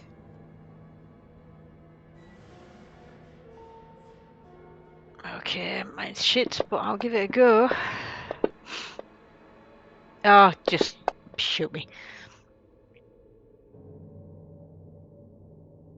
Kai remembered to take his sleep mask off. So Terel, no. You're grossed out by this place, basically, and it keeps distracting you because you don't want to get any of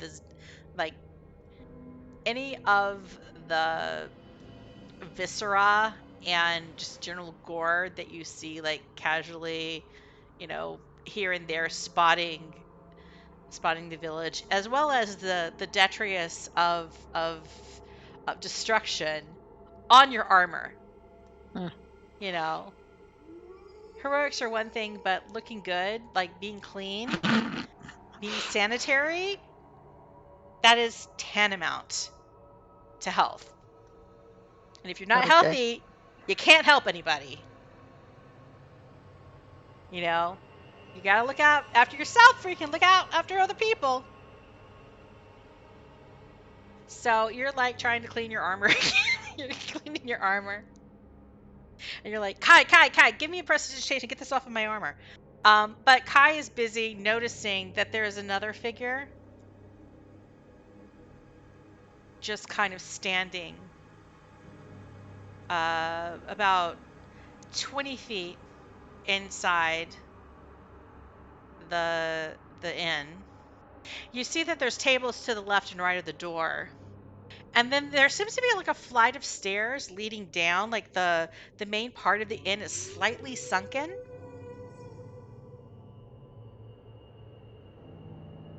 It's like a very 70s architecture, like it was built in like the 1470s or something. And it's slightly sunken, and kind of like in the distance, you can't see what's like just at the bottom of the stairs because of that height difference. But beyond, you also see that there's some tables in this room, and there's a glow to your left in this sunken space that seems like there might be a fire still burning. And then opposite you, there seems to be another flight of stairs leading upward.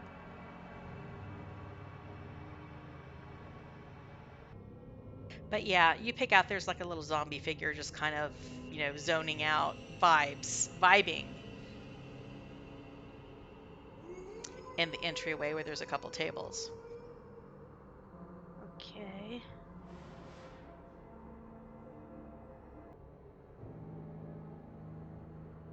Okay, so do we want to take out that zombie? I feel like we're gonna have to. Yeah.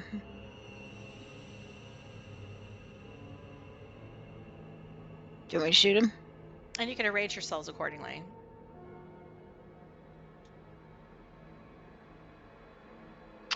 You could shoot.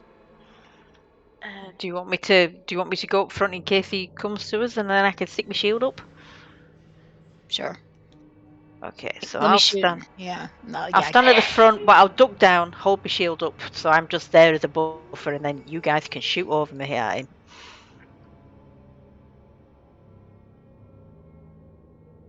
Are we rolling initiative at all, or do I just shoot him first?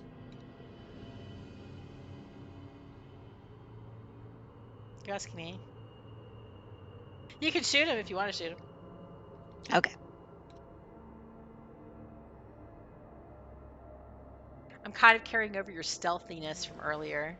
The whole general zombie noticing you thing. So it's not even paying attention to you. I'm trying to get to the place where I shoot.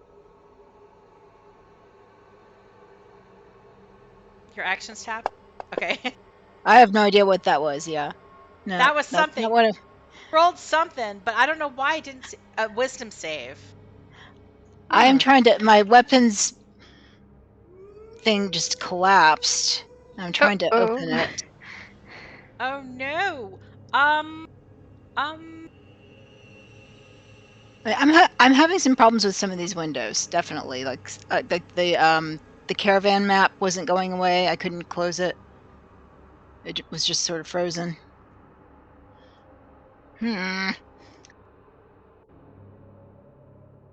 What does your character sheet look like now?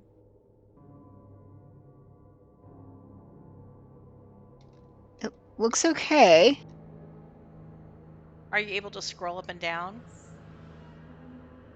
Yeah, I can do that. But for whatever reason, somehow I collapsed the weapons. And I don't know what I did. Let me see if I can figure out anything. Click on the sword icon to the left. Yeah, it's not doing anything.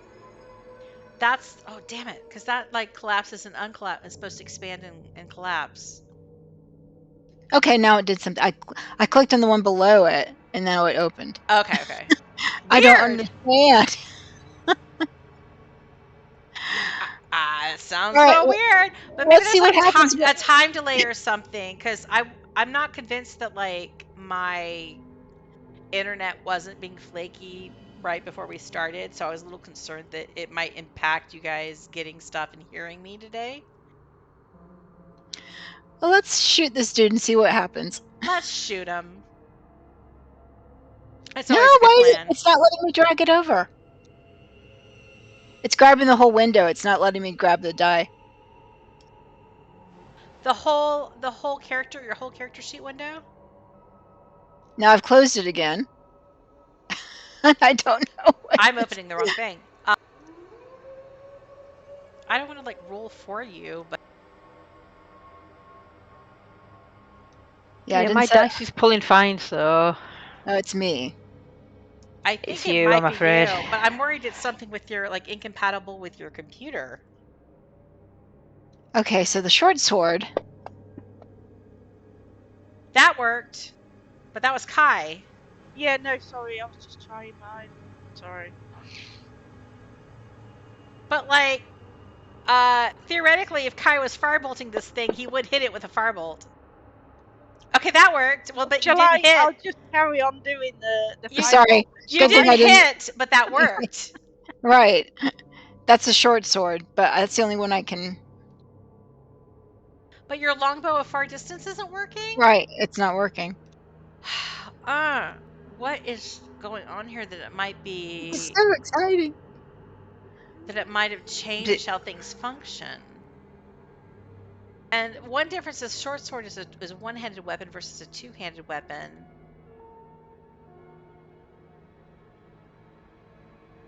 Oh god, this is so Is it weird. something to do with the library that the bow's from or something like that? It shouldn't matter, should well, it? the short sword and the longbow should be from the same library. Right. I could always do the classic leave Fantasy Grounds and come back in. I don't know if that screws up everything. There is the weird thing that I added in psychic damage, but that affects your short sword. So if your short sword's working, well, affects all the that's not a different thing. The only thing different I can tell is that one's one-handed, one's two-handed.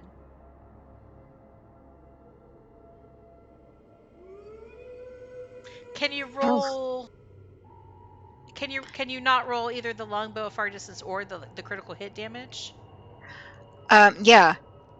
Neither of those attacks work?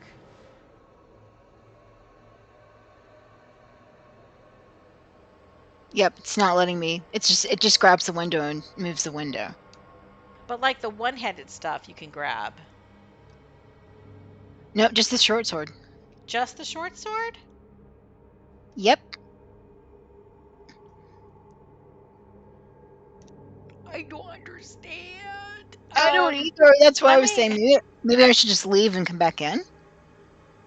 You can try that, but I'm like worried that it won't do anything. Let me see if anything else like in your inventory. Yeah, is it not equipped for some reason? Yeah, that's what I was wondering.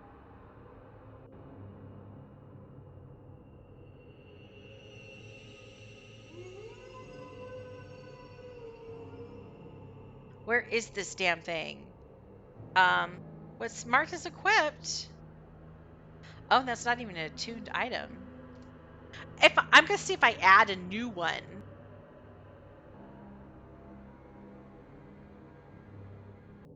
To be worried that the zombie's going to do psychic damage based on the DM's test roll.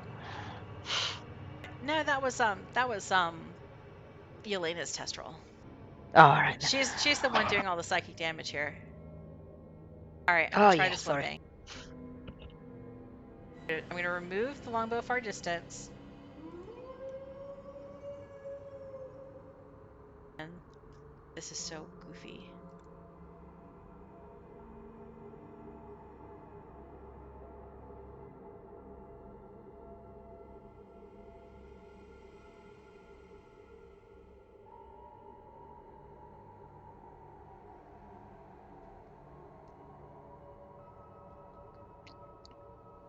All right, does that make any difference?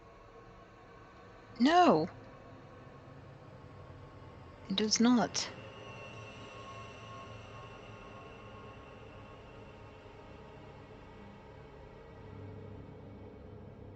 Well, that's Boo. annoying. That is really annoying. I will roll. If you want to try to reconnect, I don't know why. That might be like a genuine like weird bug. I'm a little bit scared that they've somehow like deprecated something that supports like older computers or something. Maybe. Yikes. Well, It's definitely not a annoying, shiny isn't it? new. All right, let me try. But I'm gonna go ahead and roll something because we we can roll. keep things moving. Okay, a 16. Well, I just rolled a 16. It says miss. I don't know why it's saying miss because it doesn't know what I'm aiming at. That would hit a zombie. 16 hits a zombie. Can you drag your damage or does it do the same thing? It's the same thing. Okay. I will drag, you do...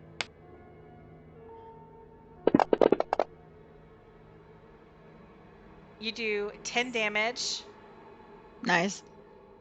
with your first shot. Zombie's still standing? Do you want to shoot another arrow? Yeah. Okay. So I'm going to roll that. 19 hits. Yay.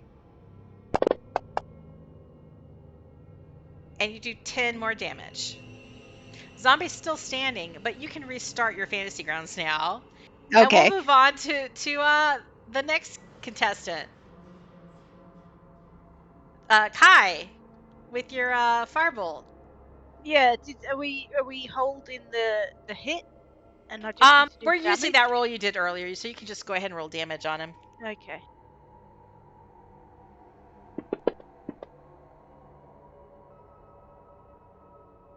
All right, you do 8 damage with your firebolt, and that is just enough to sizzle this zombie up.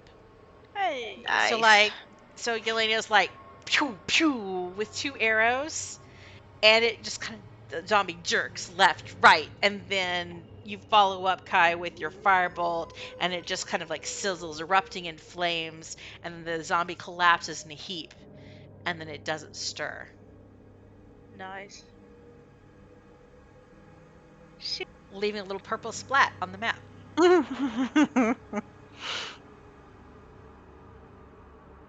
So, zombie dispatched.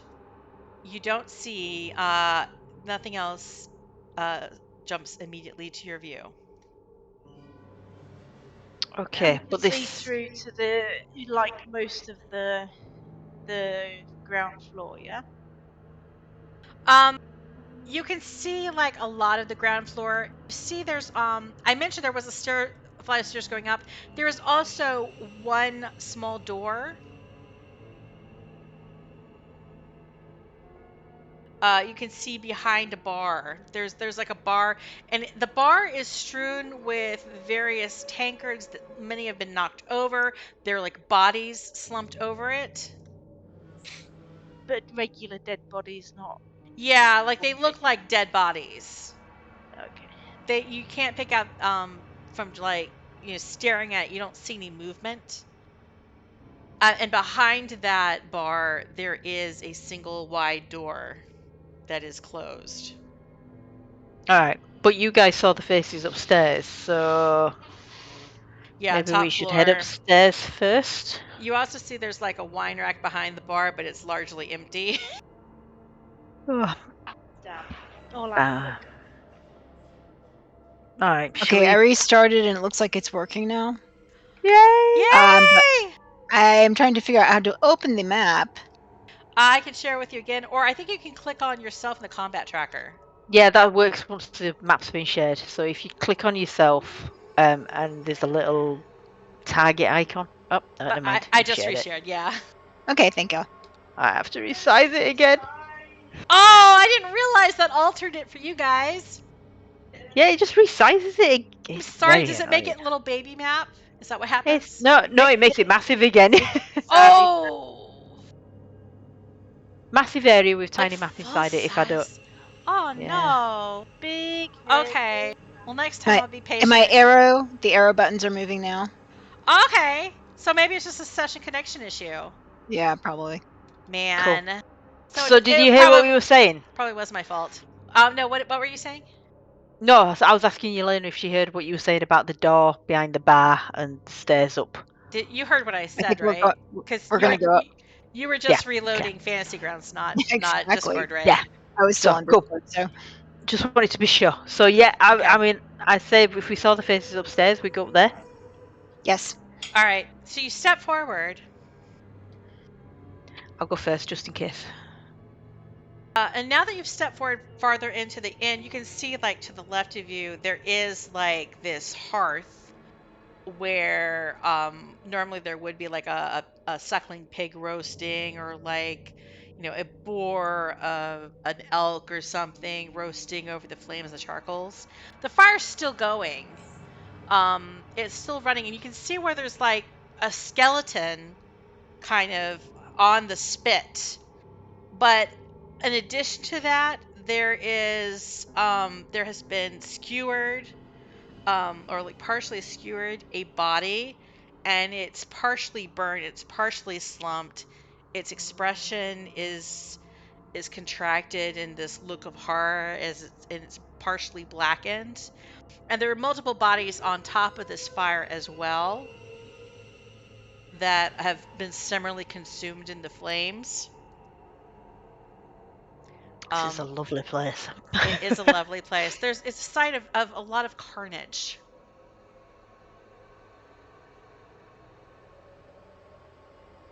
And you move towards the stairs. As you get to the stairs, everybody make a perception check.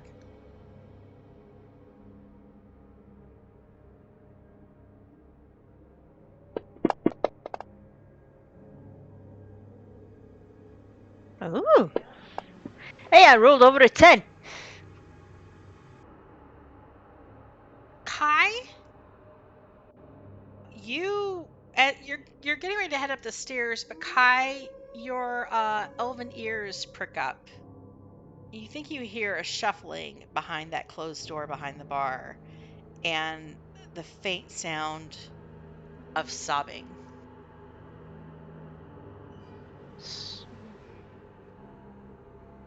Shuffling and sobbing. Mm-hmm.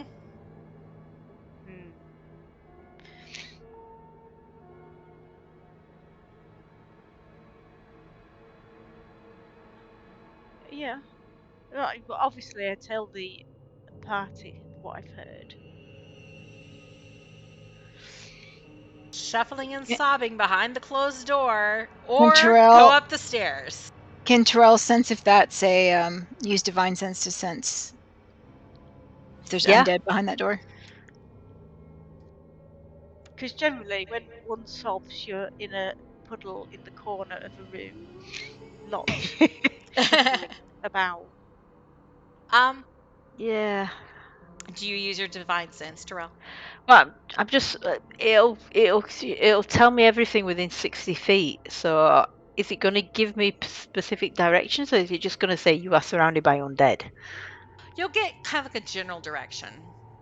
All right, then I cast Divine Sense. So you cast divine sense. There's definitely something undead behind that door. You don't know if there's anything alive behind that door, but there's definitely something undead. And you also get a sense, with a range of 60 feet, that there's more undead upstairs. Okay, then I relay that and suggest that we take out whatever's behind the bar so it don't come out after us.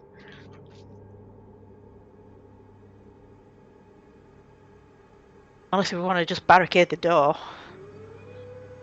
But what if there's somebody alive in there? Why would the zombie I leave don't him know. alive though? But yeah, I mean, I agree. So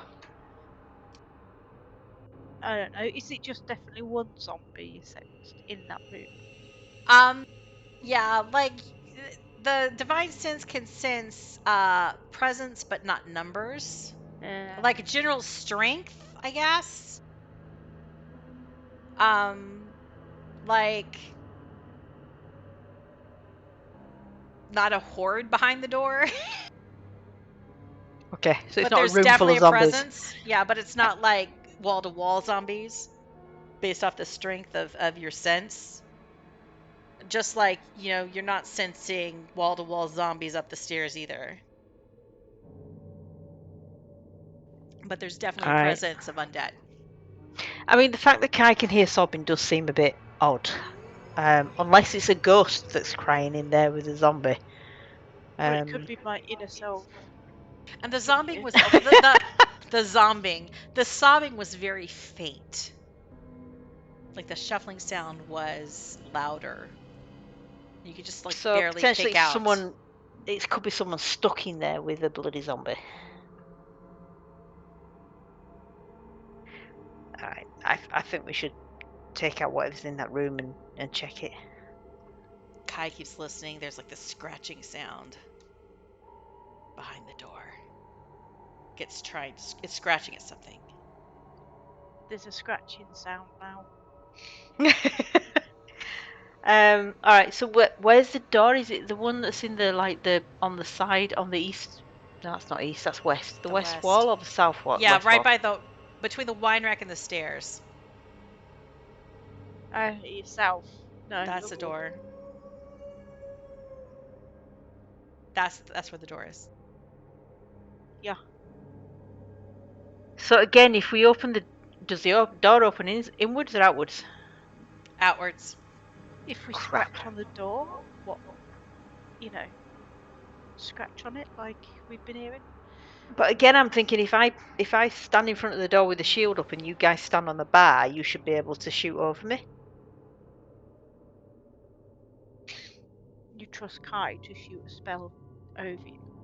Listen, you're likely to do more damage than I am, so yes. I'm just here to try and tank. You and Yelena are the ones that do the damage. Well, we could. Can we blow the door off the hinges? Right, if you're going to do that, I'm going to back up. I don't know. Well, we don't know if the person who's sobbing is scratching at the door. What about if we knock and say, "Hello, anybody alive in there?"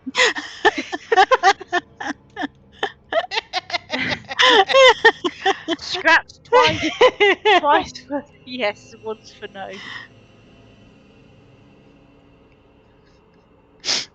I'm thinking of Shaun of the Dead. Oi! Oh dear.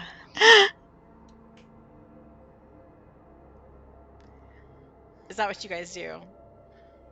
I think it's a worthwhile endeavour to knock to see if there is anybody alive who will answer us, because a zombie won't, will they? No, zombie will try and come out and get us. Yeah.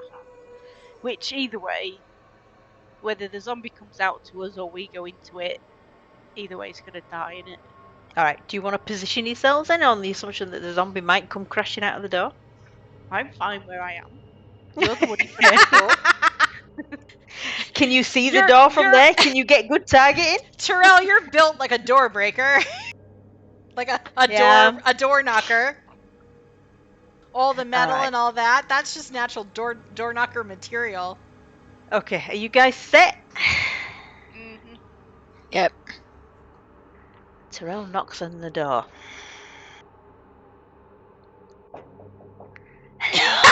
Anyone there?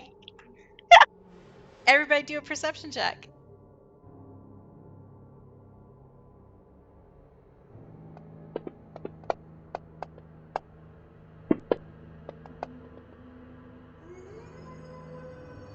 Terel, your hearings. This is even you can hear it, Terel. Everybody can hear it this time. There's like this, like,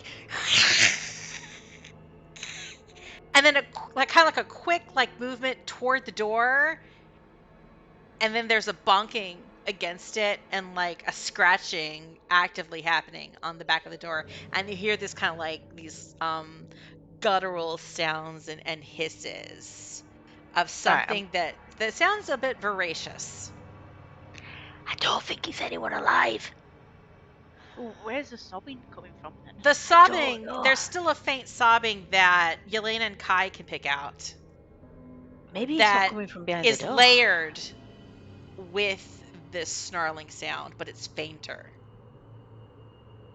Okay, so... Alright, well I think we're going to have to take him out anyway, because now they know we're here. Yeah. You open the door then and we'll see what happens. Alright, thanks for that, Terel says to Kai, ironically. I pull the door open and raise my shield. You pull open the door, and in front of you, there is a ghast. I'm saying a ghast like you guys don't know. I should make you guys like guess what kind of undead it is. But there's a snarling, deadly creature with a long tongue that immediately leaps at you, looking voracious, like it wants to gnaw your bones. So everyone roll initiative. Initiative! Initiative! Where's my initiative? Wrong screen, hang on. What is with my rolling tonight? Bloody hell. Oh yeah, that was a good roll. Oh, I beat you! Thank goodness. Wow. That is my first decent roll of the night. What, Terel, are you like the first to go in initiative? Yes! That might be his first. That is a first and Yelena's last? Oh my god! This is topsy-turvy world. I whack it with my sword. Right at the beginning, whack it with your sword, but you also need to make a Constitution saving throw, because there is ever since you opened the door, there is this ungodly stench. And it smell bad. 10 is enough though. You shake it off. Oh, wow. Okay. And Kai, you need to do it too, because you're close enough.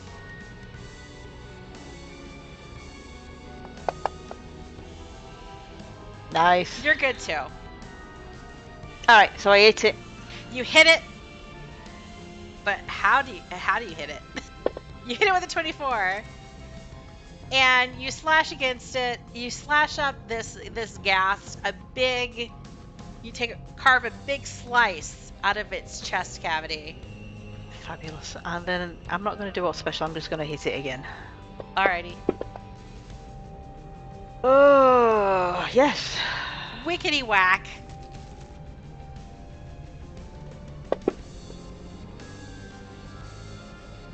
Between those two hits of 24 damage, you see that you've made strong work in slicing apart, dissecting this ghast as it snarls at you. Alright guys, that's the most effective I'm going to be ever, so... So that's your turn. Yeah. Kai. Right, I'm gonna hop up onto one of these bar stools so I can fling a firebolt over Terel's head See, I told you you could and have done that hit beforehand. the thing. What would you like me to roll? What are you doing again? I'm jumping up onto Jumping on the stool. bar, doing acrobatics. Athletics, acrobatics. You have athletics? No. But that'll do. No, acrobatics is what I wanted you to roll. Yeah. Yeah. About 17 is plenty. You only need to do a 12. And you jump up on the bar. Uh-huh. And then I and do you- this. You get firebolty with it. Yeah. 24 Hey. definitely hits. And then I do that. So pew pew with the firebolt. Wow. And the ghast erupts in fire before it can even try to take a chomp out of Terel. Hey.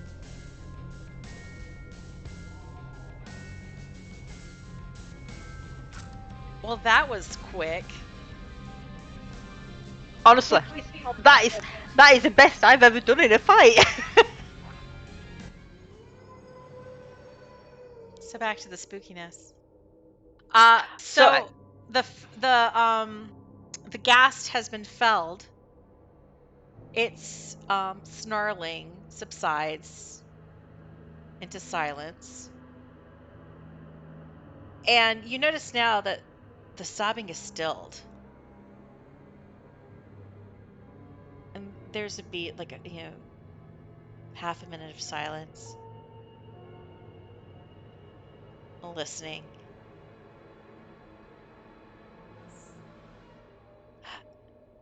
Hello? I'm gonna reply. Hello? Somebody there? Somebody there? Yes, there are 3 of us here. We are trying to find survivors. And we are alive. Not And we are alive, yes. You sound alive. And at that point, one of the barrels that have been tucked under one of the work tables starts to kind of thumble, and it tips over, and the figure of a very slight man rolls out. Thank God you came. I thought it was a goner. It was on to me. It was trying to get into the barrel. I didn't think I could hold out any longer. Are you okay? Are you injured in any way? He seems to be familiar with this question, and he promptly raises his sleeves, shows you his neck, and lifts his, because he's wearing these he's wearing a robe, kind of, long garment, and he lifts it up, and he's showing you his bare knees, and he's like, look, no bite marks, I'm clean, they haven't gotten to me yet, I've been safe. But do you have any food? No. Water? Yeah, I pull out some rations and pass them to the poor bloke. I think everything that's good here has been taken. I haven't eaten. It's been days and days. So he's voracious about any food that you would offer him. I just give him some pack rations. And he eats, and then he just starts to cough, and then he's finally slows down after eating almost a full set of rations. Voraciously in record time, he's almost choking on it, but that gets him to finally slow down a little bit. Okay. He drinks as much from if you give him a water skin, he's just chugging it down. Alright, so we've been told that this place was overrun a while back. You survived. Do you know if anyone else has survived? Oh, a week ago, well, we made a stand. The warden and some of his people, they were going to distract, while everybody else, no, not the warden, It wasn't the warden, it was the blacksmith? Oh god, it all runs together now. One of them was making a run for it, out of town, past the cemetery. Others were gonna guard our path, but we got overrun. The numbers were too much. The undead, he kept calling them. We couldn't That would hold be out. Brossfeather. So we made a break for it. You know, everybody scattered, and some people, well, I retreated here. I was a straggler, and I retreated here, and I've been hiding. Well, they ate everybody else who didn't get out fast enough, I think. But some people, they scattered in the north part of the village. Other people scattered to the east. I retreated here. I don't know if anyone else is in the building, but I think there could be people elsewhere in the town, in the village. Okay, well, we're gonna finish checking the inn first. And do you want to wait here for us to come back? Do you want to come with us, or do you want to make a run for it out? Don't leave me alone. Okay. There's things everywhere. They'll comfort me, and I can't fight them alone. No, I'm not strong enough for that. Okay. You took out that monstery thing, that thing that wanted to eat me. You are strong. You can protect me. I'll stay with you. Well, that could be a bad decision, but okay. Yeah. I would suggest you stay at the back. Sure. I'm good at staying at the back. Don't leave me behind, though. That's what happened before. I got left behind. Alright, do we want to ask him any questions now, or do we want to wait to see if we've got any survivors before we ask them all? Yeah. Let's. Yeah, ask them all? Mm-hmm. Alright, then we're going to head up the stairs then. Okay. And, I just realized that you guys couldn't see where you were fighting, could you? I'm an idiot. Yeah. Yeah, I could see the gas. Yeah. Can you see this room? Is anything We can't masked? see the room. No, the room's black, but Yeah, I just that's assumed why I it was saying I'm wasn't there. dumb. That's why I'm saying I'm dumb, is because I forgot to unmask the room. It's all good. We killed the bad guy. Yeah, unless there's any loot in there that we need to take, but yeah. No, you scavenge around, and you think anything that was worthwhile, people have taken with them, or there was anything of value. And given that this is really the scullery, the kitchen of the inn, the most valuable thing here before was food, and that has been plundered. Okay. Your best guess is by the survivors. Alright. Dude, stay at the back, and I will head up the stairs. So you head up the stairs, and there's multiple rooms in this inn. And you roll perception checks.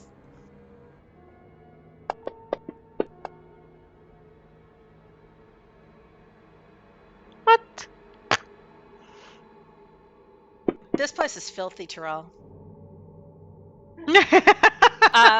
But Yelena, you guys Yelena and Kai, you cautiously make your way upstairs, keeping an eye out for any sounds or signs of movement. There's 6 rooms up here. Most of them are very, your average, ye oldie standard room at the inn that you've stayed, not undifferent from where you would stay at the Queen's Nest back in Rouge-Fair, Kai. And peering in, you kind of tumble them, and you find a dead body, like a really dead body, and the ones that have been left behind here that are dead appear to have been quite gnawed. But you find that there's only a couple bodies that made it upstairs. Most of the carnage was downstairs. But there's not much to speak of left in these rooms, though you managed to rifle them for a couple coins as you're looking around. for signs of survivors. Like maybe like a dozen copper. Ooh. 10 silver, a gold piece. Woohoo! We're rich. But Okay. you realize the 6th room is the fanciest one of the lot. More like the refined, and it's more like the type of room that reminds me of the kind of place where Lady Belafana or Lord Jomont would stay. So as you reach this room, boop, you see it's boop. You know, it's well appointed, little side rooms, and you rifle the place. You find there's a very large desk, different books, different writings. You find something that looks like a journal, and upon examination, it looks like were some notes taken by Lord Brossfeather. Initially, it's just a very normal, mundane journal. And it kind of holds true with the way that Xena described. Did I say Xena? What is her name? Veena. Veena. It's not Xena.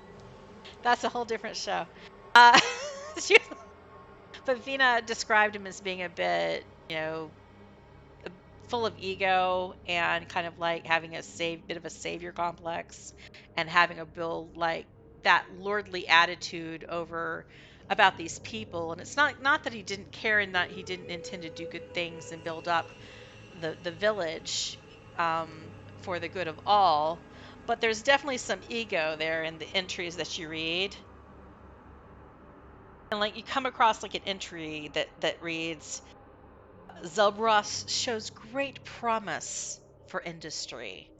As Chauntea wills it, I will lead this village to an age of new growth. I know the Lord's Alliance sees this patch of land as little more than a strategic resource, and myself, a fool for traveling here personally instead of establishing a delegate, but I understand my duty to the land before politics. The people of Zelbross are my new kinsmen. My arms are theirs to wield, and we shall flourish. And then there's an entry a month later. It's less grandiose. He's begun to sound a little bit more constrained, a little frustrated. And this entry reads, dispatched another dead abomination in the northern cemetery today. The villagers are a mixed bunch. Half of them are rightly unsettled by the stirring of the dead. The other half is appalled that I would smite the wretched thing. I don't understand them. These abominations, they must be wiped out. Things must be put into order for the village to flourish. I am resolved. I will take a legion of my men and we will head into the forest, and I will clear out this blasphemy. I will free Zelbross from the shadows of its past. They'll thank me for it. Chauntea be praised. The entries after this point are few and far between, and they become somewhat incoherent. They pick up a couple weeks later in date, and the writing begins to talk about mundane activities of overseeing a village's activities and the governing of this location. But Lord Brossfeather will be in the middle of a sentence talking about grain supplies and accounting and the productivity of the kiln and making porcelain. when his writings will suddenly degrade into almost a different hand and just repeating words over and over again, like mine. They're mine. I am their lord. Consume them. It is all mine. Until eventually there is nothing but scratchings and symbols in these writings. Nothing akin to common. But Yelena, you see, like, buried amongst these symbols, there are things you recognize as dead tongue. Symbols that call upon old gods of death. Nice. Things that aren't followed I feel sure they're not or nice. spoken of in common circles anymore. It's beyond words that refer to the matron of ravens. It's beyond things that refer to aberrant creatures, gods, demigods such as Vecna that you've heard of. They're more commonplace amongst adventuring types. But different names. Names that shouldn't be uttered and shouldn't be written. You also find a couple more gold. Hey! Pocket that. So Okay. yay. So the dude is, well, he was an ass to start with, and now he's just an undead ass. Nice to Yeah. see personality remains.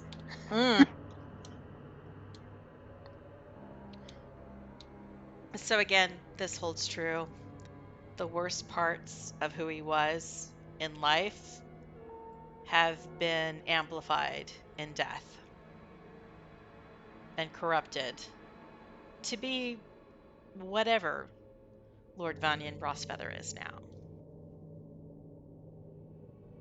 Okay.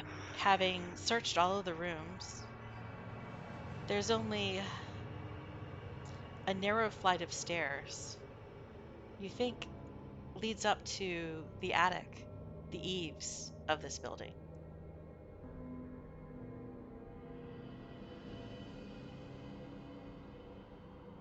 Do we hear anything in the attic? Do a perception check. Is that the ladder to the south of that room? I don't even know why I bother. I don't know either. Yeah, let's pretend that that's the ladder to the attic, because I feel like there's not a really good... That's the best guess. Okay. This map was a little bit weird for me. But I'm going to move you to another section of the map completely if you guys go up there, So, Yelena's the only one that picks out anything. And kind of like at the foot of the stairs. Yelena, you think you hear whispering, but you can't make out any of the words. Just like really high-pitched, small voices, whispering quietly to each other. Would I know if zombies would talk like that, or... Zombies, like zombies, in your experience, have not been talkative. They've had Right. that whole, like, yeah, in Dead Tongue, zombies communicate by, like, how they moan, kind of like how cats communicate by how they meow. like humpback whales? Yeah, like humpback whales, only, like, guttural. I can't make whale sounds. So, like, in your experience, this doesn't sound like zombies exactly. There's a staccato-ness to the whispers that is a different cadence than your zombie moan of your experience. Okay, so I think there's somebody alive up there. Okay. Then, on the assumption that potentially there's going to be bad guys or people we need to talk to, would this be a good place to stop? Yeah, I'm almost on the verge of that. Is that all right? Cool. Sorry, I just know Rach is knackered. That's all, because she's not feeling great. So I just don't want to run over.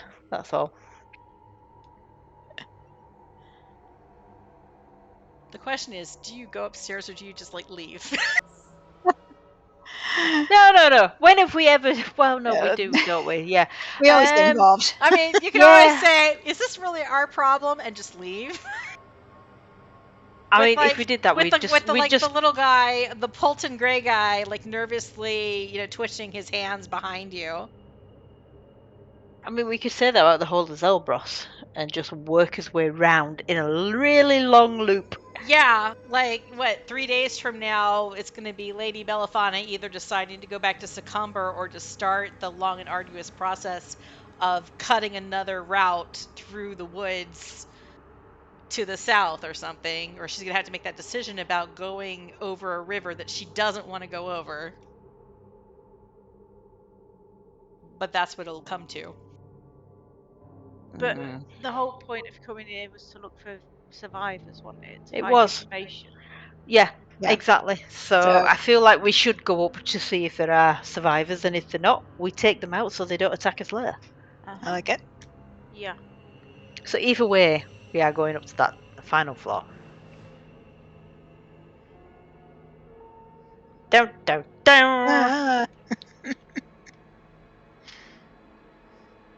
So you head up to the attic. Creak. I'm gonna do what Kai suggested before and just go, hello. So And the hold my shield up. hatch to the attic is kind of like at the north side of this room. And you're kind of like peeking. Well, like Polton Gray, he's kind of stairs. I stopped talking. He's staying at like the foot of the stairs. You guys are like going up like the ladder to the attic. Hello. And as you do that, you hear like two voices. Like as if from little girls. And you see at the opposite end of the room, there's two little girls. They look kind of scraggly. With their hair in ponytails that kind of like pigtails that stick every which way. And they're kind of standing in the shadows. And they're whispering between each other, and there's a few little giggles. And you hear a voice that whispers back, hello? Another one says, hello?